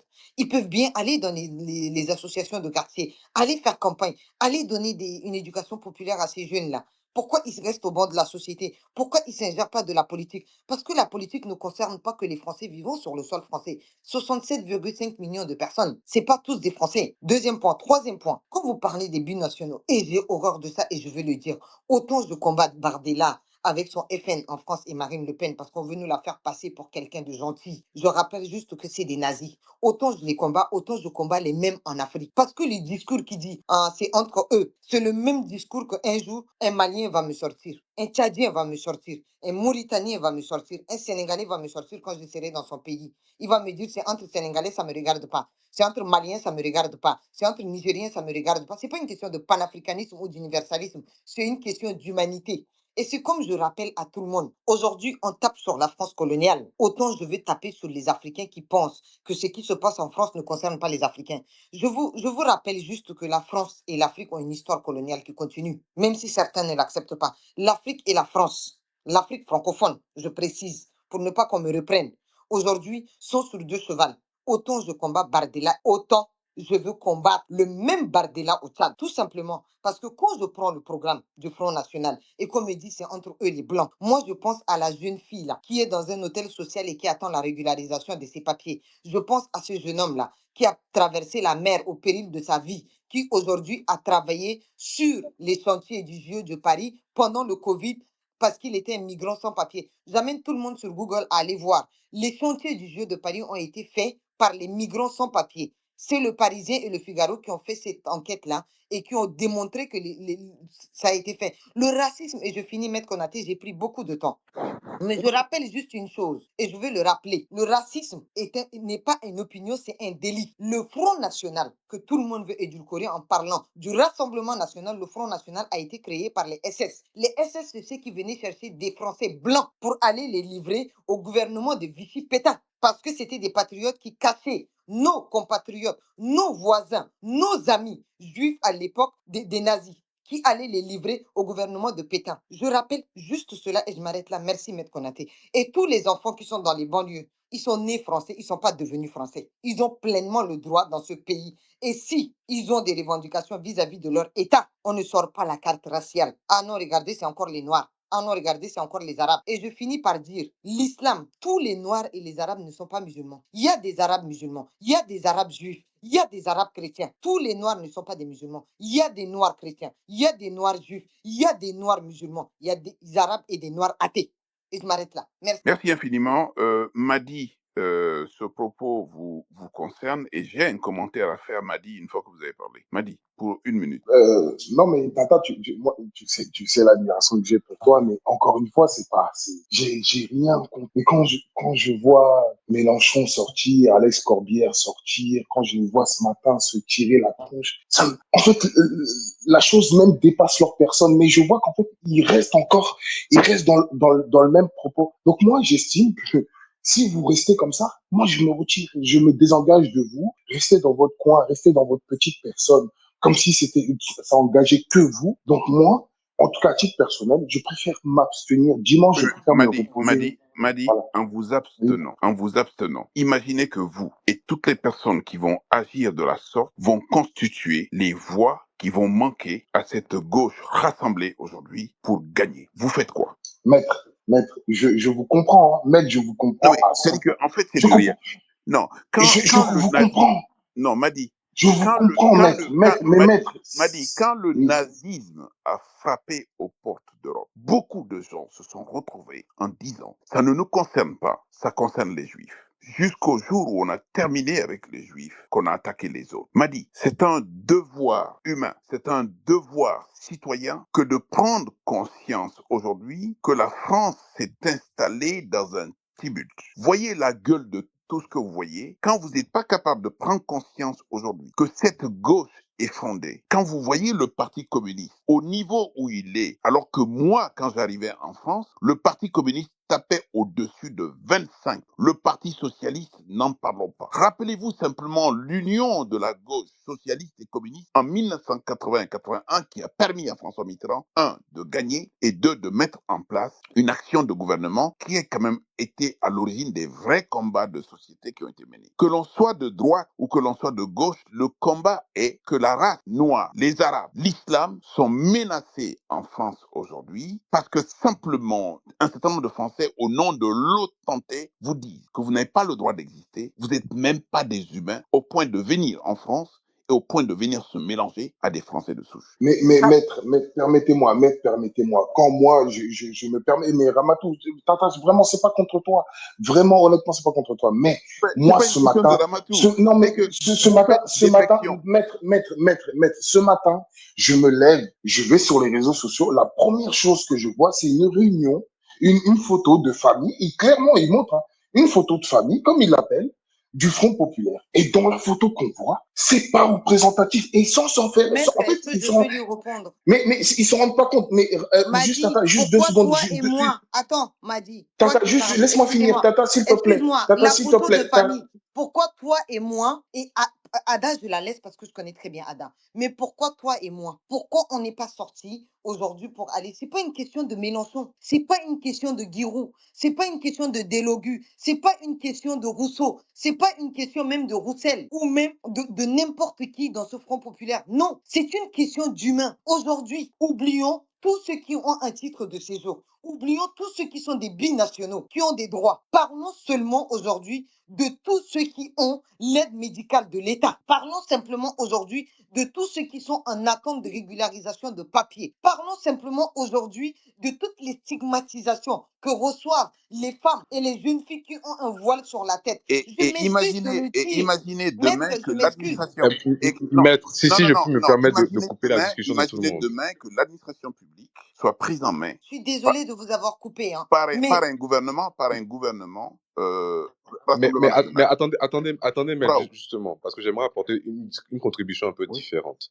Sinon, elle va se focaliser sur ce que Madi est en train de dire. Et je crois que tout l'intérêt, non seulement du propos révolté dont on en parle et de la discussion avec Madi, c'est d'essayer d'éclairer certaines choses. On pourrait penser que, par exemple, lorsqu'on a dit que le racisme c'est un délit, que cela fait réagir. Y compris pour les premiers concernés, ça ne les fait plus réagir.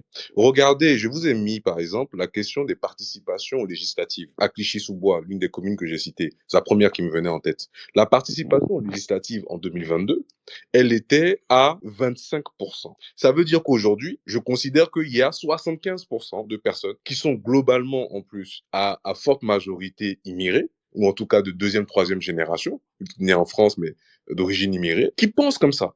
Et la simple, comment dire ça, l'anathème de dire vous votez contre des racistes, vous laissez des racistes faire, vous faites laisser ça ou ça faire, ne fonctionne pas, y compris pour les premiers concernés. Ça, c'est une réalité qui est extrêmement factuelle. Et là, on est dans une période où on va continuer à mettre ça en place, mais j'ai l'impression qu'il y a un logiciel politique qui s'est un peu retardé. Il est un peu retardé parce que on le voit sur le terrain. L'une des raisons pour laquelle la gauche n'arrive pas à franchir le Rubicon, c'est qu'elle a une masse, une réserve de voix qui pourtant, de façon naturelle, serait pensée à dire irait vers elle, mais n'arrive pas à générer le niveau de transformation de vote potentiel en voix réelle. Parce qu'en réalité, il y a un désintérêt. Les personnes, comme m'a dit, sont exactement le genre de personnes qui s'adressent à vous et à qui il s'agit de dire, mais qu'est-ce qu'il y a à proposer pour les ramener de leur droit ou leur faire faire une action? En sachant que bien même tu vas présenter beaucoup de choses qui seraient favorables, etc., pas mal vont choisir de ne rien Frau, c'est faire. une question de survie. Et mettre, c'est très Frau, concret. c'est une question de survie. On n'est pas en train de protéger Madi contre lui-même. On est en train de dire à Madi aujourd'hui que son humanité est en danger. Sa race est en danger. Sa personne est en danger tant qu'il vit en France. C'est ça l'enjeu. On ne peut pas aujourd'hui être là en train de donner des conseils à quelqu'un. Ne restez pas en marge, venez. La question qui est posée est une question d'enjeu vital. C'est-à-dire qu'il est clairement dit qu'avec nous, pas de race noire. Avec nous, pas de religion musulmane. Avec nous, pas d'immigrés. Avec nous, nous sommes même capables de regarder la situation de ceux-là qui sont nés français, mais qui ont eu, en parenthèse, le malheur de naître dans une couleur autre que la leur. Je vous Oui, comprends mais ça c'est totalement, l'enjeu. maître. Mais donnons la parole peut-être à Never. Mais avant juste Oui. de la faire Maître circuler, je Konaté, vous Non, non, merci assure, beaucoup. pas, Je voulais non, juste je vous vous assure que dire en 30 c'est secondes. En l'enjeu. 30 non. secondes, merci beaucoup. Je vais descendre. Juste, excusez-moi, en 30 secondes, je voulais juste vous dire au fait que M. Ismaël avait parlé de ce qui se passait en Suède, je crois. L'argument de l'insécurité, l'argument de la délinquance. Je veux vous laisser, vous, Maître Konaté, qui êtes inscrit au barreau de Paris, de bien parler parce Non, qu'aujourd'hui, avant que tu ne partes, le point et l'enjeu, Et là Non, où... mais je voulais Attends, juste vous attends. laisser cette Non, je partie parce complète. que Je parler de complète. Non, délinquance, la je... délinquance en col blanc est beaucoup plus dans ce pays, par exemple. Si on parle de pédophilie ou de viol, 60 à 80% de pédophilie ou de viol en France est intrafamiliale. Non, Elle ne vient pas des l'élément banlieues. que je voulais intégrer, c'est la banalisation de la parole. Voilà. Il nous arrive à nous-mêmes, noirs, de dire oh, il s'agit des noirs, oh, il s'agit des blancs, oh, il s'agit des juifs. Cette référence-là, pendant très longtemps, a été considérée comme diffamatoire. C'est exactement Et pareil. Il s'agit là, des Arabes, il s'agit là des où je Noirs, veux c'est ça. attirer votre attention, c'est que quand vous prenez par exemple le tribunal judiciaire de Paris, la 17e chambre qui est spécialisée dans tout ce qui concerne les infractions de presse, notamment la diffamation, vous rendrez compte aujourd'hui comment la gamme a baissé. Un certain nombre de propos pouvaient être considérés comme une diffamation il y a 5 ans, il y a 10 ans. Même la justice judiciaire elle-même a baissé de gamme. Prendre en compte aujourd'hui le niveau d'expression des gens, et quand vous regardez 2 ou 3 télévisions françaises que je ne vais pas citer ici, quand vous voyez comment, avec quelle liberté, quelle facilité les gens disent des choses, et rappelez-vous simplement dans un discours politique émanant d'un homme politique et pas des moindres, Jacques Chirac, parlant de l'odeur des immigrés. Et ça, c'est depuis 15-20 ans que le discours, l'allusion aux Noirs, l'allusion à l'islam, l'allusion à l'immigré se fait dans des mots et des concepts qui sont blessants. Et la démarche judiciaire ne l'appréhende pas, la loi crée un espace et on se retrouve dans une série de banalités qui aujourd'hui exacerbent la chose. Nevers, vous avez la parole. Bonjour à tous. Alors, bonsoir peut-être. Je tiens à préciser, hein, avec tout mon respect, maître, je suis une anarchiste et une abolitionniste. Mais je vais aller voter quand même, hein, juste pour vous détendre, pour pas que personne s'énerve. Mais je vais aller voter. Et il y a un truc en fait que je voulais dire. Ça va pas fonctionner si on culpabilise en fait les plus marginalisés de la société qui ont été trahis pendant les 20 à 30 dernières années, en leur disant que ça va être de leur faute ou je sais pas trop quoi. Je sais que c'est pas ce qu'il est en train de dire en fait. Je précise juste la pensée au cas où en fait quelqu'un pense que ce qui est en train de se passer, c'est pas du tout le cas et c'est pas la bonne méthode parce que la réalité c'est qu'ils ont des bonnes raisons en fait d'avoir confiance en personne. Après moi je vous le dis juste à titre perso, je vais aller voter parce que la vie de ma mère, j'ai trop la trouille de nazi en fait au gouvernement, même si en même temps en fait je prie pour la révolution tous les jours parce que contrairement à ce qui est écrit en fait dans le Space par contre, c'est pas la tourmente des extrêmes. Le Conseil d'État il a dit en fait que LFI c'était pas l'extrême gauche et c'est loin de l'être. Même NPA pour moi c'est pas l'extrême Oui, gauche. mais je pense que si on pose la L'extrême question gauche encore, c'est si on pose lui. la question, si on pose la question encore, je pense que ça risque de bouger un tout petit peu. Enfin bon, vous avez raison. Mais non, mais c'est vrai, non, ça va pas bouger du tout en fait, parce que le programme, en fait, il y a quelqu'un qui a fait de plus intelligent que moi. Moi, je suis personne, pas la peine de me suivre, je suis personne, ok? Juste une paniquée en fait depuis sa naissance. Bref, le fait est que il y a quelqu'un qui a fait une étude en fait là, tu sais, c'est Clément Viktorovitch et qui est un libéral, hein, soit dit en passant. Hein. Lui-même, je lui fais pas confiance 100%. Hein. Et ben, même ce gars-là, il t'a dit en fait, le programme là de LFI, le Front populaire, il est pas mieux que le programme de Mitterrand à l'époque, ok? Donc, c'est pas les extrêmes, c'est loin, même NPA en fait, c'est pas l'extrême, ok? L'extrême, c'est la fin de ce système, parce que le système, ben, il a fait son boulot en fait pendant 20 à 30 ans, il vous a filé des miettes, des conquis sociaux, comme il a dit Rêve, qu'après il vous a gratté en fait pendant 30 ans. I'm sorry. Et ils ont fait croire aux Arabes en fait qu'ils allaient les faire rentrer en fait dans la blanchité entre guillemets, pour qu'ils aient une position, pour qu'ils en aient rien à foutre que les Noirs on les tue, mais en même temps ils les tuaient quand même les Arabes, hein, sauf qu'on n'avait pas les téléphones en fait pour filmer ça. Et en fait, ils ont jamais arrêté de tuer des Arabes et des Noirs, sa mère. Donc, je suis désolée. I'm sorry. Mais bon, faut aller voter parce que les flics sont carrément en train de dire en manif à des gamins, hein, à des petits jeunes et tout là, de 37 ans. Pour moi, tout le monde c'est la jeunesse en fait en dessous de ça. Et je vais pas mentir, les jeunes ils ont la trouille parce que les flics sont en train de leur dire qu'après le 7, on pourra vous faire ce qu'on veut. Genre juste pour ça. Et après, vive la révolution. Et je tiens juste à préciser aussi que le reste des colonies, hein, anciennes ou présentes françaises, devraient en profiter pour récupérer leur indépendance, mon gars. Parce que la Tunisie, c'est comme ça qu'elle a récupéré la sienne, après que la France ait pris une fessée par l'Algérie. Donc, je dis ça, je dis rien, mais surtout qu'il y a les patrons en fait de Blackwater qui est en train de dire qu'il faut recoloniser l'Afrique et tel pays en Asie et en machin, ils sont fauchés comme une femme bien plus intelligente. Et je suis sûre que je crois qu'il y a Tu as dû la voir en fait, Ramatou. Mais il y a une nana, elle a fait une vidéo, géniale. Elle te dit: «Faites très attention les gars. Vous voyez pourquoi l'Ouest occidental en fait est en train de se fasciser et cetera? C'est parce qu'ils sont fauchés. Leur modèle économique ne fonctionne pas et donc ils sont en train de revenir. Donc cachez vos femmes, vos enfants en fait et vos frontières». Genre je peux pas être plus clair. Donc voilà, c'est ce que j'avais à dire. Ramatou a dit le reste et je vous écoute. Merci beaucoup. Kodoy a la parole. Bonsoir, maître, et bonsoir à tous.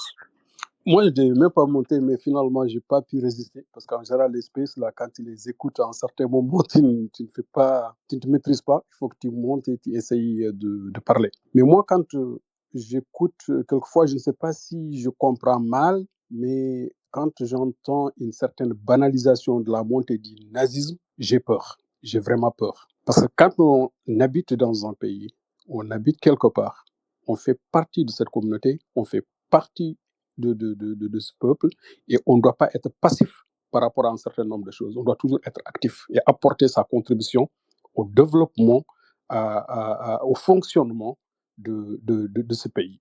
Mais quand j'entends certaines personnes parler, ce n'est pas mon problème, c'est leur problème entre eux et que tu as la nationalité de ce pays, tu habites dans ce pays, tu travailles dans ce pays, tu payes des impôts dans ce pays, je me dis qu'il y a un problème. Est-ce que vraiment... Est-ce que je peux juste, Monsieur Kodoy, articuler une petite chose? J'ai épinglé quelques exemples, mais dans bien des cas, cette opinion-là n'est pas anecdotique. C'est un fait majoritaire. Non, attends, frère, un fait majoritaire ou minoritaire, moi, mon raisonnement, il ne va pas de ce côté. Moi, mon raisonnement dit que, personnellement, je me dis que chacun d'entre nous a une mission à accomplir. Moi, je ne raisonne pas en matière de minorité ou de majorité. Moi, je raisonne en tant qu'humain, c'est-à-dire ma participation dans le fonctionnement d'une communauté ou bien d'un pays là où je vis personnellement. Moi, aujourd'hui, je suis au Canada. Je n'ai pas la nationalité canadienne. J'ai une résidence canadienne, mais je vis comme un citoyen canadien et je participe à la vie de tous les jours de ce pays. Je suis porte-parole d'une grande organisation qui s'appelle Migrants Rights Network pour défendre, c'est-à-dire le droit des migrants dans ce pays. Pourquoi? Parce que tout simplement, je sais qu'il y a des injustices quelque part et que je ne dois pas cautionner. Donc, pour moi, quand on vit dans un pays, on ne doit pas être passif par rapport à la vie de ce pays. Le nazisme est en danger pour l'humanité. À plus forte raison quand on est noir ou bien racisé. Et on ne va pas dire que c'est leur problème. Non, c'est notre problème. C'est comme tu vois la case de ton voisin brûler et tu dis que c'est pas ton problème. Bro, ça va tomber dessus. On est concerné. De près et de loin, on est concerné. Et on ne doit pas croiser. Et d'ailleurs, ce qui est plus dangereux, que je vois quelqu'un qui vote pour un parti nazi et je me dis que c'est mon ami. Il ne peut pas être mon ami. Parce que quand tu votes pour un parti nazi, tu es raciste. Et quand tu es raciste, moi, tu n'es pas mon ami. Le racisme n'est pas une opinion, les gars. À un certain moment, il faut qu'on prenne nos responsabilités. Parce que ces idées-là, aujourd'hui, comme l'a dit bien sûr Ramotou, aussi chez nous, on a des problèmes. Parce qu'il y a des gens, quand ils sont en Europe, ils sont vraiment de la gauche. Mais dès qu'ils sont au pays, c'est-à-dire, je vous jure qu'ils ont les mêmes idées que Zemmour et les autres. Ce sont des gens qui Mais c'est peut-être pour ça que ces idées-là, ils sont plus passifs par rapport à ça. Kodoy, avant que d'autres s'il personnes te plaît, interviennent. attends, mais tu me laisses Juste finir, parce que je vais chuter. je parle comme quelqu'un. Je vais chuter. Je parle comme quelqu'un qui a été éduqué. Qui a été éduqué par ses aînés à ce type de réaction. On nous a appris ça, que le racisme était un délit. On a appris ça, qu'il fallait s'impliquer dans la cité. Et pourtant, de façon répétée, élection après élection, il y a un désintérêt. Quand on va venir voir les anciens en leur disant votre méthode n'est pas forcément la bonne, vous n'arrivez pas à convaincre, à intéresser à la politique, il ramène la chose, toujours l'argumentaire sur cette partie de barrière-là, que c'est le danger. Mais je vous dis, vos plus jeunes, ceux qui sont de ces quartiers-là, ne ressentent pas ce danger-là. Cette alarme que vous mettez, c'est quelqu'un comme moi, ça va fonctionner. Mais c'est pourquoi je dis, Frao, tu ne me comprends pas. Tu ne me comprends pas. Mais ça ne prend pas pied. Attends, Frao, c'est pourquoi je dis que moi, tu ne me comprends pas. Moi, je ne sais pas d'être un donneur de leçons. Moi, je dis juste que chacun de nous a une mission. Moi, je dis que personnellement, c'est pas parce que les autres ne se sentent pas concernés que moi, je ne serai pas concerné. Moi, c'est-à-dire, c'est pas ma manière de raisonner, moi. Moi, je me dis, qu'est-ce que je peux apporter? C'est pas parce que les autres ne font pas que je vais croiser les bras. C'est pas parce que les autres ne font pas que je vais me servir de ça pour en faire un argument. Mais moi, je me dirai toujours qu'est-ce que je peux faire et qu'est-ce que je vais faire. Et je me dis que devant l'histoire, je dois répondre un jour. Si aujourd'hui, il y a une montée de l'extrême droite ici au Canada, il y a mes enfants qui sont là, et le jour où ils vont me poser la question, qu'est-ce que tu as fait à ce moment-ci, je dois leur répondre dans les yeux que j'ai refusé et comment j'ai refusé. Mais je ne vais pas leur dire juste que j'étais sur un space en train de parler. Et moi, c'est comme ça que je raisonne. Oui. D'abord, avant de voir ce que je suis le maître, Ouais. c'est-à-dire avant de voir ce que les autres sont en train de faire, ou bien ce que les autres pensent, moi je me dis personnellement, qu'est-ce que je fais moi? Est-ce que je dois cautionner ça? Parce que les autres ne s'y intéressent pas. C'est très bien dit. Voilà. C'est très bien dit. Laissez-moi juste donner la parole à Kodegi. Merci, Kodoy. Merci, maître, merci à tout le monde. Je voudrais remercier aux uns et aux autres pour leur participation active et merci à maître encore une fois de plus de nous avoir réunis autour de dans ce tableau pour parler de ce qui se passe en France et qui est très gravissime. J'ai entendu les uns et les autres, ils m'ont coupé les pieds. Je pense que maître a pris une grande partie de ce que je voulais dire, mais je puis dire ceci, que il m'a été donné l'occasion de passer par ces stades-là. J'ai participé à ce qu'on appelle la formation de l'Union pour un mouvement populaire, l'UMP. La question que nous connaissons aujourd'hui, en 2024, avec la montée de l'extrême droite, du nazisme, parce que c'est ça qu'il s'agit, de ces fascistes-là, il y a eu un écho, il y a eu une mobilisation générale quand Jean-Marie Le Pen était arrivé au deuxième tour. Tout le monde, la nation française, le monde entier, c'était un séisme. Par après, l'échec qui a conduit Jacques Chirac et dont Maître a parlé à juste titre tout à l'heure, qui parlait de l'odeur des Africains, des immigrés, a eu l'idée, parce qu'il sentait venir déjà le mal finissant, pour proposer à ceux qui avaient la création de l'UMP. Par la suite, et c'est ça aussi l'histoire, certains qui sont plus intelligents que nous, qui étaient bien organisés. Parce que quand on parle des immigrés en Europe, en France particulièrement, il y a plusieurs paramètres. On nous met, nous les Africains, arabes, musulmans de l'autre, les autres qui viennent, que ce soit des Italiens qui viennent d'autres pays, on les met à part et on essaie aussi de placarder d'autres à part. Et cette question a toujours concerné nous particulièrement. Et pour preuve, aujourd'hui ou hier, je sais plus, la Croix a relayé l'Express, l'intervention de Bardella, ce porte-drapeau du Front National qui est d'origine italienne, mais qui a tout fait oublier ses origines et qui s'exprime comme si il est de souche française. Il dit que ceux qui sont, et là c'est pour reprendre à monsieur Freud, et à l'autre monsieur qui s'exprimait tout à l'heure qui ne voulait pas aller voter, il disait que ceux qui sont des Français et qui sont d'origine étrangère et qui travaillent et qui perdent leurs impôts. Il fait une différenciation.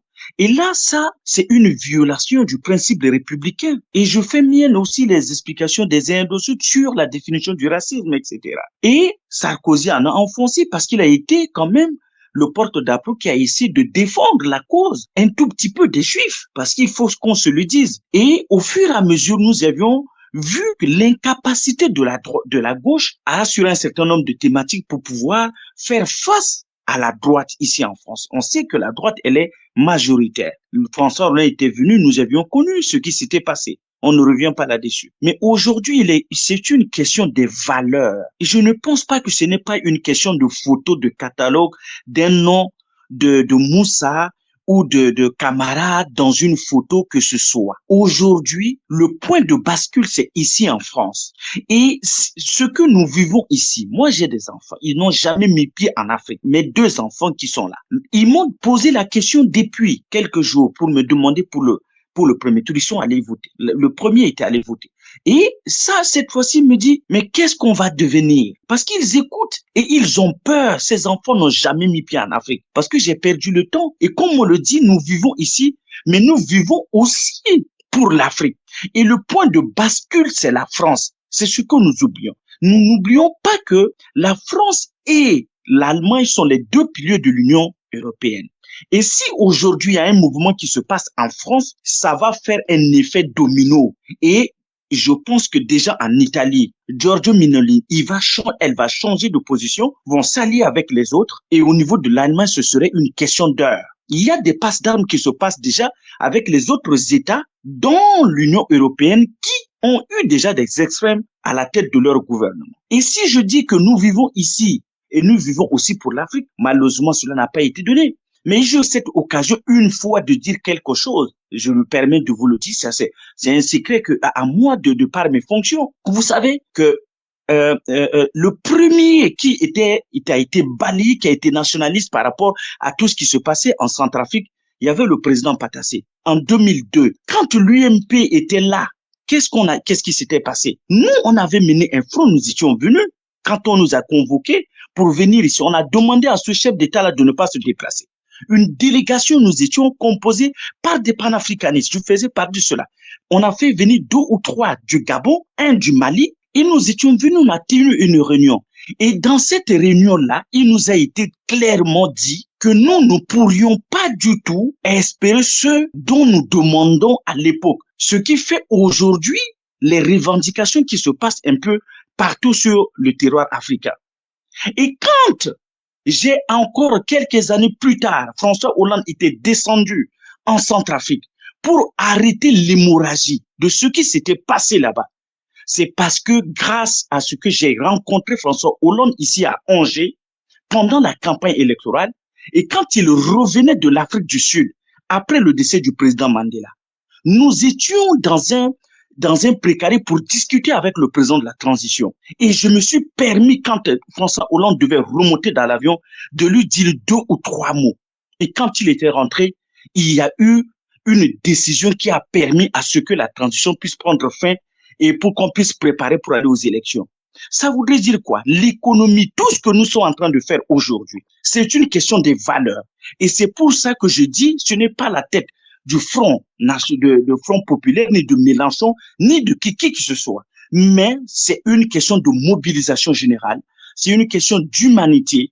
Moi, j'ai pris la décision, après ce vote-là, du 30 et du 7, ça va se passer, mais je vais rendre officiellement mes documents parce que quand j'entends des discours des nôtres, et nous avons oublié que pendant la Seconde, la Deuxième Guerre mondiale, nos parents sont venus, ils sont tombés pour combattre le nazisme. Il faut que cela soit compris des uns et des autres. L'histoire de dire que quand on est venu voir que les aînés, ce n'est que le même logiciel et que les gens n'entendent pas ça. Moi, je n'écoute pas ça. Il faudrait faire comprendre à cela. Et ça, ce sont les paroles de Jean-Marie Apathy. Ce sont les paroles. Vous savez qu'est-ce qui s'est passé pour que le Front National ait des commissaires de police aujourd'hui qui sont dans le Front National, les syndicats, mais ils ont été mis en avant par qui? Par ces journaux qu'on ne cite pas ici. Nous les connaissons tous. Le garde de Libération qui était directeur de Libération, qui était censé être à gauche, s'est retrouvé à CNews. Pourquoi? Parce que c'est l'économie du marché. Parce que l'économie sociale et solidaire ne plaît pas. Parce que l'argent, c'est entre les mains des autres. Je m'excuse, maître, c'est avec beaucoup d'émotion, mais je m'arrête là et je laisse la parole aux autres. Mais c'est Madi qui a été visé et Madi a la parole. Maître, moi j'ai bien entendu le propos du monsieur qui a intervenu juste avant et j'ai l'impression qu'il y a une chose qui se passe. Au lieu de répondre aux attentes des gens qui sont en souffrance, vous êtes en train de nous parler de oui, mais nos enfants ont peur, oui, mais on a peur, oui, mais s'ils n'ont rien à se reprocher encore une fois, il n'y aura rien pour eux. Moi, je dis pas que je la joue individuelle. Je dis juste qu'à un moment donné, moi, j'essaie de comprendre aussi l'autre. Il y a l'autre qui souffre, qui son panier, son pouvoir d'achat diminue. Il peut pas aller en vacances. Il peut rien faire. Il a essayé la gauche, il a essayé la droite, il a essayé Macron. Il se dit juste, on a essayé. Maintenant, je vais continuer à essayer quelque chose d'autre. Je vais exploiter d'autres choses. C'est naturel chez l'être humain. Répondez à préoccupations à ces personnes-là. Pas à moi, pas à ce que je dis moi. Moi, là, ça n'engage que moi. Moi, j'estime que je me sens pas représenté par ces gens-là. Et quand je dis ces gens-là, par l'extrême droite, je me sens pas du tout représenté par eux. Ils mettent pas, c'est pas les valeurs que je prône. En tout cas, actuellement. Donc, Répondez à ces gens-là qui sont en souffrance. C'est tout. Là, l'extrême droite monte parce que on n'arrive pas à répondre aux attentes des gens. Une fois qu'on aura bien compris, on aura bien Maître, saisi, peut-être, peut-être qu'à ce moment-là, là, on dira, OK, d'accord. Là, on ne comprend pas l'extrême droite, pourquoi elle monte. Mais là, jusqu'à maintenant, je n'ai pas entendu une seule fois dans tous les propos du début du space jusqu'à maintenant, ce qui fait que les gens vont voter à droite. On leur donne le bâton. On fait tout pour que ces gens-là Mais montent. Et Madi, même nos Madi, c'est propos une là liberté que aujourd'hui, de voter à gauche ou à droite. C'est pas le débat. On n'est maître, pas s'il en vous train plaît, de. je peux lui Pardon, répondre pardon, sur le pardon, pardon, pouvoir pardon, d'achat? pardon, non, pardon, pardon, pardon, pardon. mec, Non, Madi, c'est Madi, plus une écoutez-moi 2 liberté. secondes. C'est pas, on n'est pas là pour diriger le Oui. vote ici, hein. Les gens sont libres de voter où ils veulent. On dit simplement aux gens qu'il est temps. Mais le précédent qui dit qu'il lui il va remettre ses Mais documents, c'est mais son droit, il est en train de nous Madi. inciter à C'est faire. son droit. Oui, mais Mais il c'est parle son pour lui. droit. Mais c'est de Madi, l'incitation. Oui, mais c'est de mais l'incitation. N'incitez Madi, personne. C'est ça qui fait que les gens Mais vont vous, voter à droite. Et je vous dis, vous avez maître, dit tout à je l'heure, suis avec la Madi, vous avez dit population. tout à l'heure. Maître, s'il vous plaît, je suis avec la Non, population. Je parle oui, avec eux. Je vis mais avec eux. S'il vous plaît, essayez de les écouter un peu. Madi, ici, les propos, Ne jouez pas le jeu de je rends mes papiers, ça Madi, sert à rien. écoutons-nous. Ici, c'est des propos libres. Vous avez dit tout à l'heure que vous n'allez pas voter. Vous n'incitez personne à ne pas aller voter.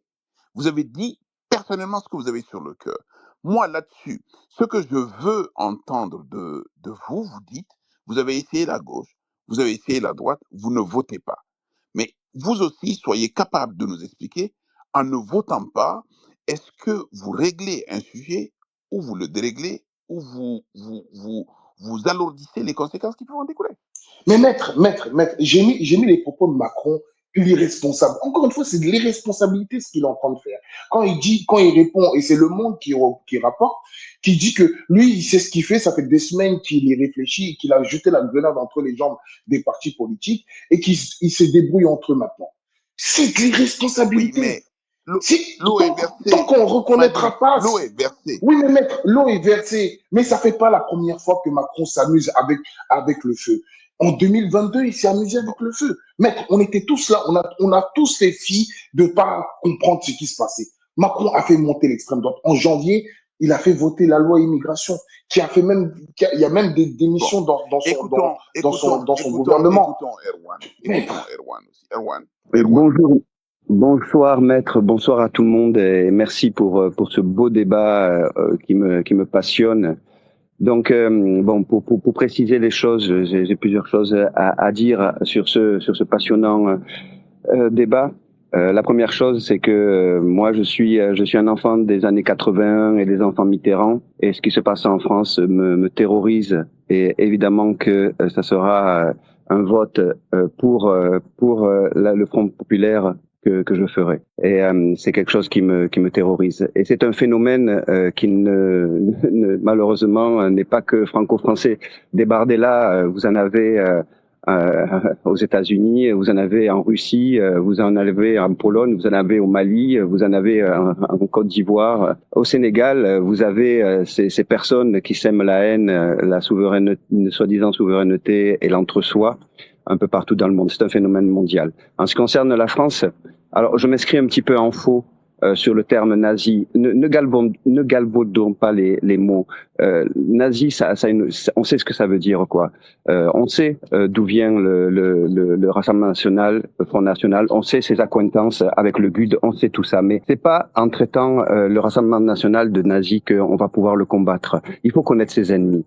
Et il faut bien les connaître pour pouvoir les combattre. Et les traités de nazis, je pense que ça fera que camper des positions. Vous savez, il faut avoir une bienveillance envers les personnes qui ont voté Front national. Il faut savoir où elles sont. Quand vous regardez la sociologie des gens qui ont voté le Front national, vous verrez que c'est pas des gens qui habitent en ville. C'est des gens qui habitent plutôt dans des campagnes. C'est des gens qui n'ont plus d'espoir. C'est des gens qui ont une mauvaise conception de la politique parce qu'ils sont bassinés par Hanouna et par Pro. Il faut avoir conscience que ces personnes-là n'ont souvent même pas rencontré une personne racisée depuis plusieurs années, mais ils ont des problèmes pour acheter leur nourriture, qu'ils ont des problèmes pour aller accoucher. et qu'ils ont des problèmes pour vivre leur vie. En fait, on a menti énormément à ce pauvre France. On lui a menti en lui faisant croire que c'était encore un grand pays, une grande puissance. Et personne n'a dit la vérité sur un déclin qui ne concerne pas que la France, mais qui concerne toute l'Union européenne. On a menti aux Français en leur disant de faux problèmes. Le vrai problème de la France, c'est que elle est en train de décliner. Tous les chiffres le montrent, et qu'elle est en train d'avoir de moins en moins d'enfants, ce qui va faire poser sur les actifs des frais d'impôts, etc., de plus en plus importants. Donc, connaissons bien la sociologie des personnes, connaissons bien ces personnes qui sont fait entraîner par les sirènes nauséabondes du Rassemblement national. Essayons de connaître leur sociologie, leurs rêves brisés, pour pouvoir soutenir cette gauche plurielle qui vient de naître. Et oui, il faut voter, il faut faire barrage. Mais avant de faire ça, il faut, à mon sens, essayer de comprendre ce qui se passe. Et que le problème racial, je sais même pas s'il est vraiment présent. Est-ce que c'est pas plutôt un problème de classe plutôt qu'un problème racial? Quand vous voyez qu'il y a une Mariam Camara qui brigue députée pour le Front National, ça peut poser un certain nombre de questions. Donc, d'après moi, la lutte, elle doit être plus sociale. Et tout ce qui rêve du racisme, en tout cas, c'est ma conception, elle est peut-être fausse, mais peut-être qu'elle s'atténuera si on arrive à vraiment ne pas oublier que les classes sociales existent toujours, et que c'est une revanche des pauvres. Et c'est une revanche des oubliés. C'est une revanche des gilets jaunes. C'est eux qui ont voté Front National. Et c'est leur préoccupation, elle est quotidienne. Elle est sur des petits montants qui touchent par mois. C'est une peur, parce qu'ils sont sur les réseaux sociaux, ils se sont fait enfermer dans les réseaux sociaux qui concernent CNews et toute la nébuleuse qui tourne autour de CNews et de Bolloré.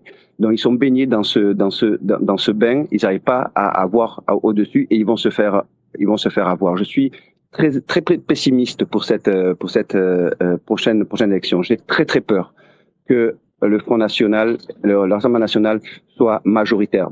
Il n'aura pas une majorité absolue, et il aura probablement pas possible de gouverner, et ça va être un chaos qui est dû au président Macron, à qui je ne prête pas des plans machiavéliques. Là, attention au complotisme. Je ne pense pas que Macron ait planifier ce qui allait se passer très profondément. Je pense, et ça n'engage que moi, que c'est quelqu'un qui a un ego surdimensionné, une arrogance sans limite, et que en fait il a eu un geste presque vexé. Il n'y a pas eu de calcul, d'ailleurs il a pris tout le monde de court. Donc voilà un petit peu ce que je voulais dire, et un peu de connaissance vers ce petit peuple qui est tellement désespéré, qui vote pour un parti qui va l'amener nulle part, si ce n'est à la catastrophe. Merci beaucoup de m'avoir donné la parole, Maître Konaté. Merci infiniment. On a entendu tout le monde, on a entendu des opinions des uns et des autres, et bravo pour tout le monde, bravo pour toutes les personnes qui se sont exprimées ici. Il y a des choses qui sont relativement simples. Il y a d'abord la prise de conscience que quand on est noir, même venu d'ailleurs ou né en France, qu'on est français, avant et après tout, quand on ne se prend pas pour français, bien évidemment, on se décale, et ce décalage permet à d'autres de vous nier votre place et de vous nier l'évidence que vous êtes français. Le deuxième élément, c'est que la prise de conscience concerne tout le monde. C'est une chose de dire que la gauche ne prend pas en compte les complaintes de ceux-là qui aujourd'hui sont racisés, qui soient noirs, arabes ou d'ailleurs, dès lors qu'ils sont dans la communauté française, en tant que Français, pleinement et entièrement. Bien évidemment, on est dans un système politique, dans un jeu politique qui permet donc aussi bien à la droite qu'à la gauche, qu'à toutes les extrêmes, de prendre conscience des complaintes des gens et éventuellement de donner une réponse politique là-dessus. Mais il ne faut pas nier une évidence, que la gauche n'entende pas aujourd'hui les questions de sécurité, parce que pendant très longtemps, ça a été tabou. L'évocation de ces questions de sécurité, l'évocation du banditisme, l'évocation de la délinquance ramené à l'évocation de gens qui étaient considérés comme étant des communautaires, la plupart noirs et arabes. C'est une évidence. De là à vouloir basculer là où véritablement les gens peuvent vous donner l'impression ou l'illusion qu'ils répondent à vos complaintes, à vos difficultés, mais en même temps qu'il s'agisse de gens qui considèrent fondamentalement que vous n'êtes pas leurs égaux, que votre race n'est pas éligible dans la leur et que vous êtes des Français de seconde zone. Ça aussi, il ne faut pas le nier. Et c'est pour ça, Frau, quand tu me dis que le nazisme, on s'en fout, je veux dire, la question de la race est intimement liée à toutes ces questions. On sait les raisons fondamentales qui ont conduit à la Première et à la Deuxième Guerre mondiale. On sait aujourd'hui les camps qui se font face, même si aujourd'hui beaucoup de curseurs se sont déplacés et que nous sommes dans une confusion totale, parce que sur la question de l'antisémitisme et la possibilité éventuellement d'évoquer les violences inacceptables de l'État d'Israël face au peuple palestinien, y compris lorsque ce peuple palestinien est à l'origine du 7 octobre, on ne peut pas non plus justifier toute la furia de violence aujourd'hui qui atteint des populations faibles ou affaiblies, notamment les femmes et les enfants. On est dans une espèce de confusion où l'évocation d'une situation vous présente dans un air qui n'est pas le bon aujourd'hui. Parler de questions de sécurité, y compris dans des zones qui concernent les Noirs, en soi n'est pas un tabou.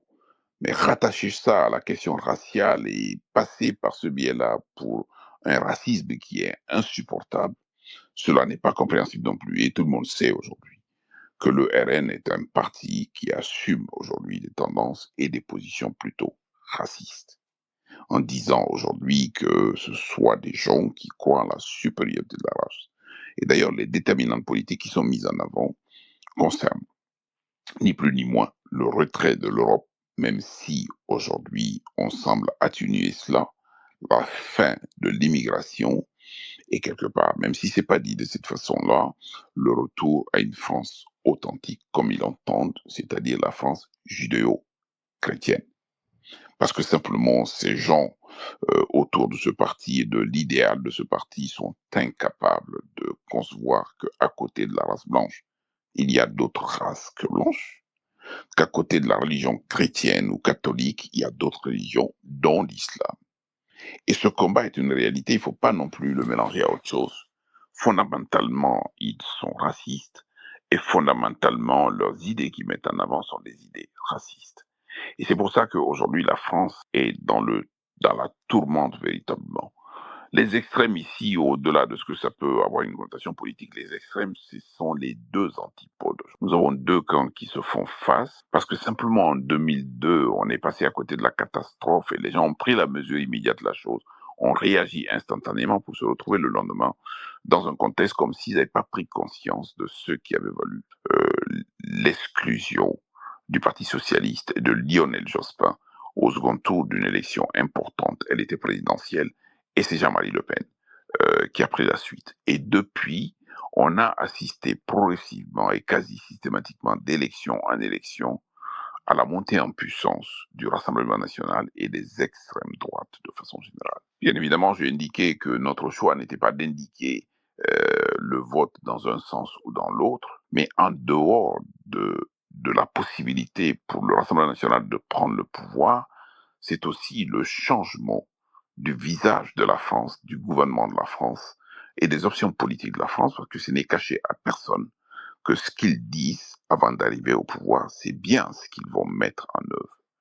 On peut pointer du doigt toutes les manigances aujourd'hui, toutes les conneries aujourd'hui du président Macron, et pardon du terme.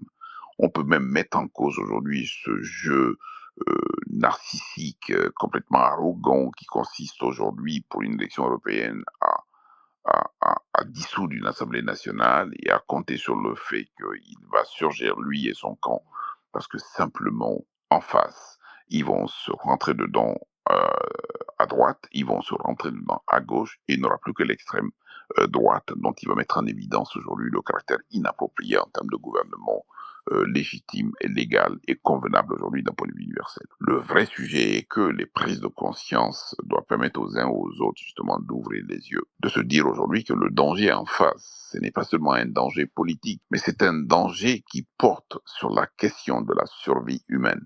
En face, on a tendance à penser que certains parmi nous n'ont pas le droit de vivre. Certains parmi nous n'ont pas le droit d'être français. Certains parmi nous n'ont pas le droit d'être en France. Et de ce point de vue-là, le phénomène est européen, mais c'est pour la première fois qu'un État aussi puissant, aussi grand, aussi fort, parce que membre du Conseil de sécurité des Nations Unies, va avoir la possibilité d'avoir un gouvernement d'extrême droite à la tête de l'État.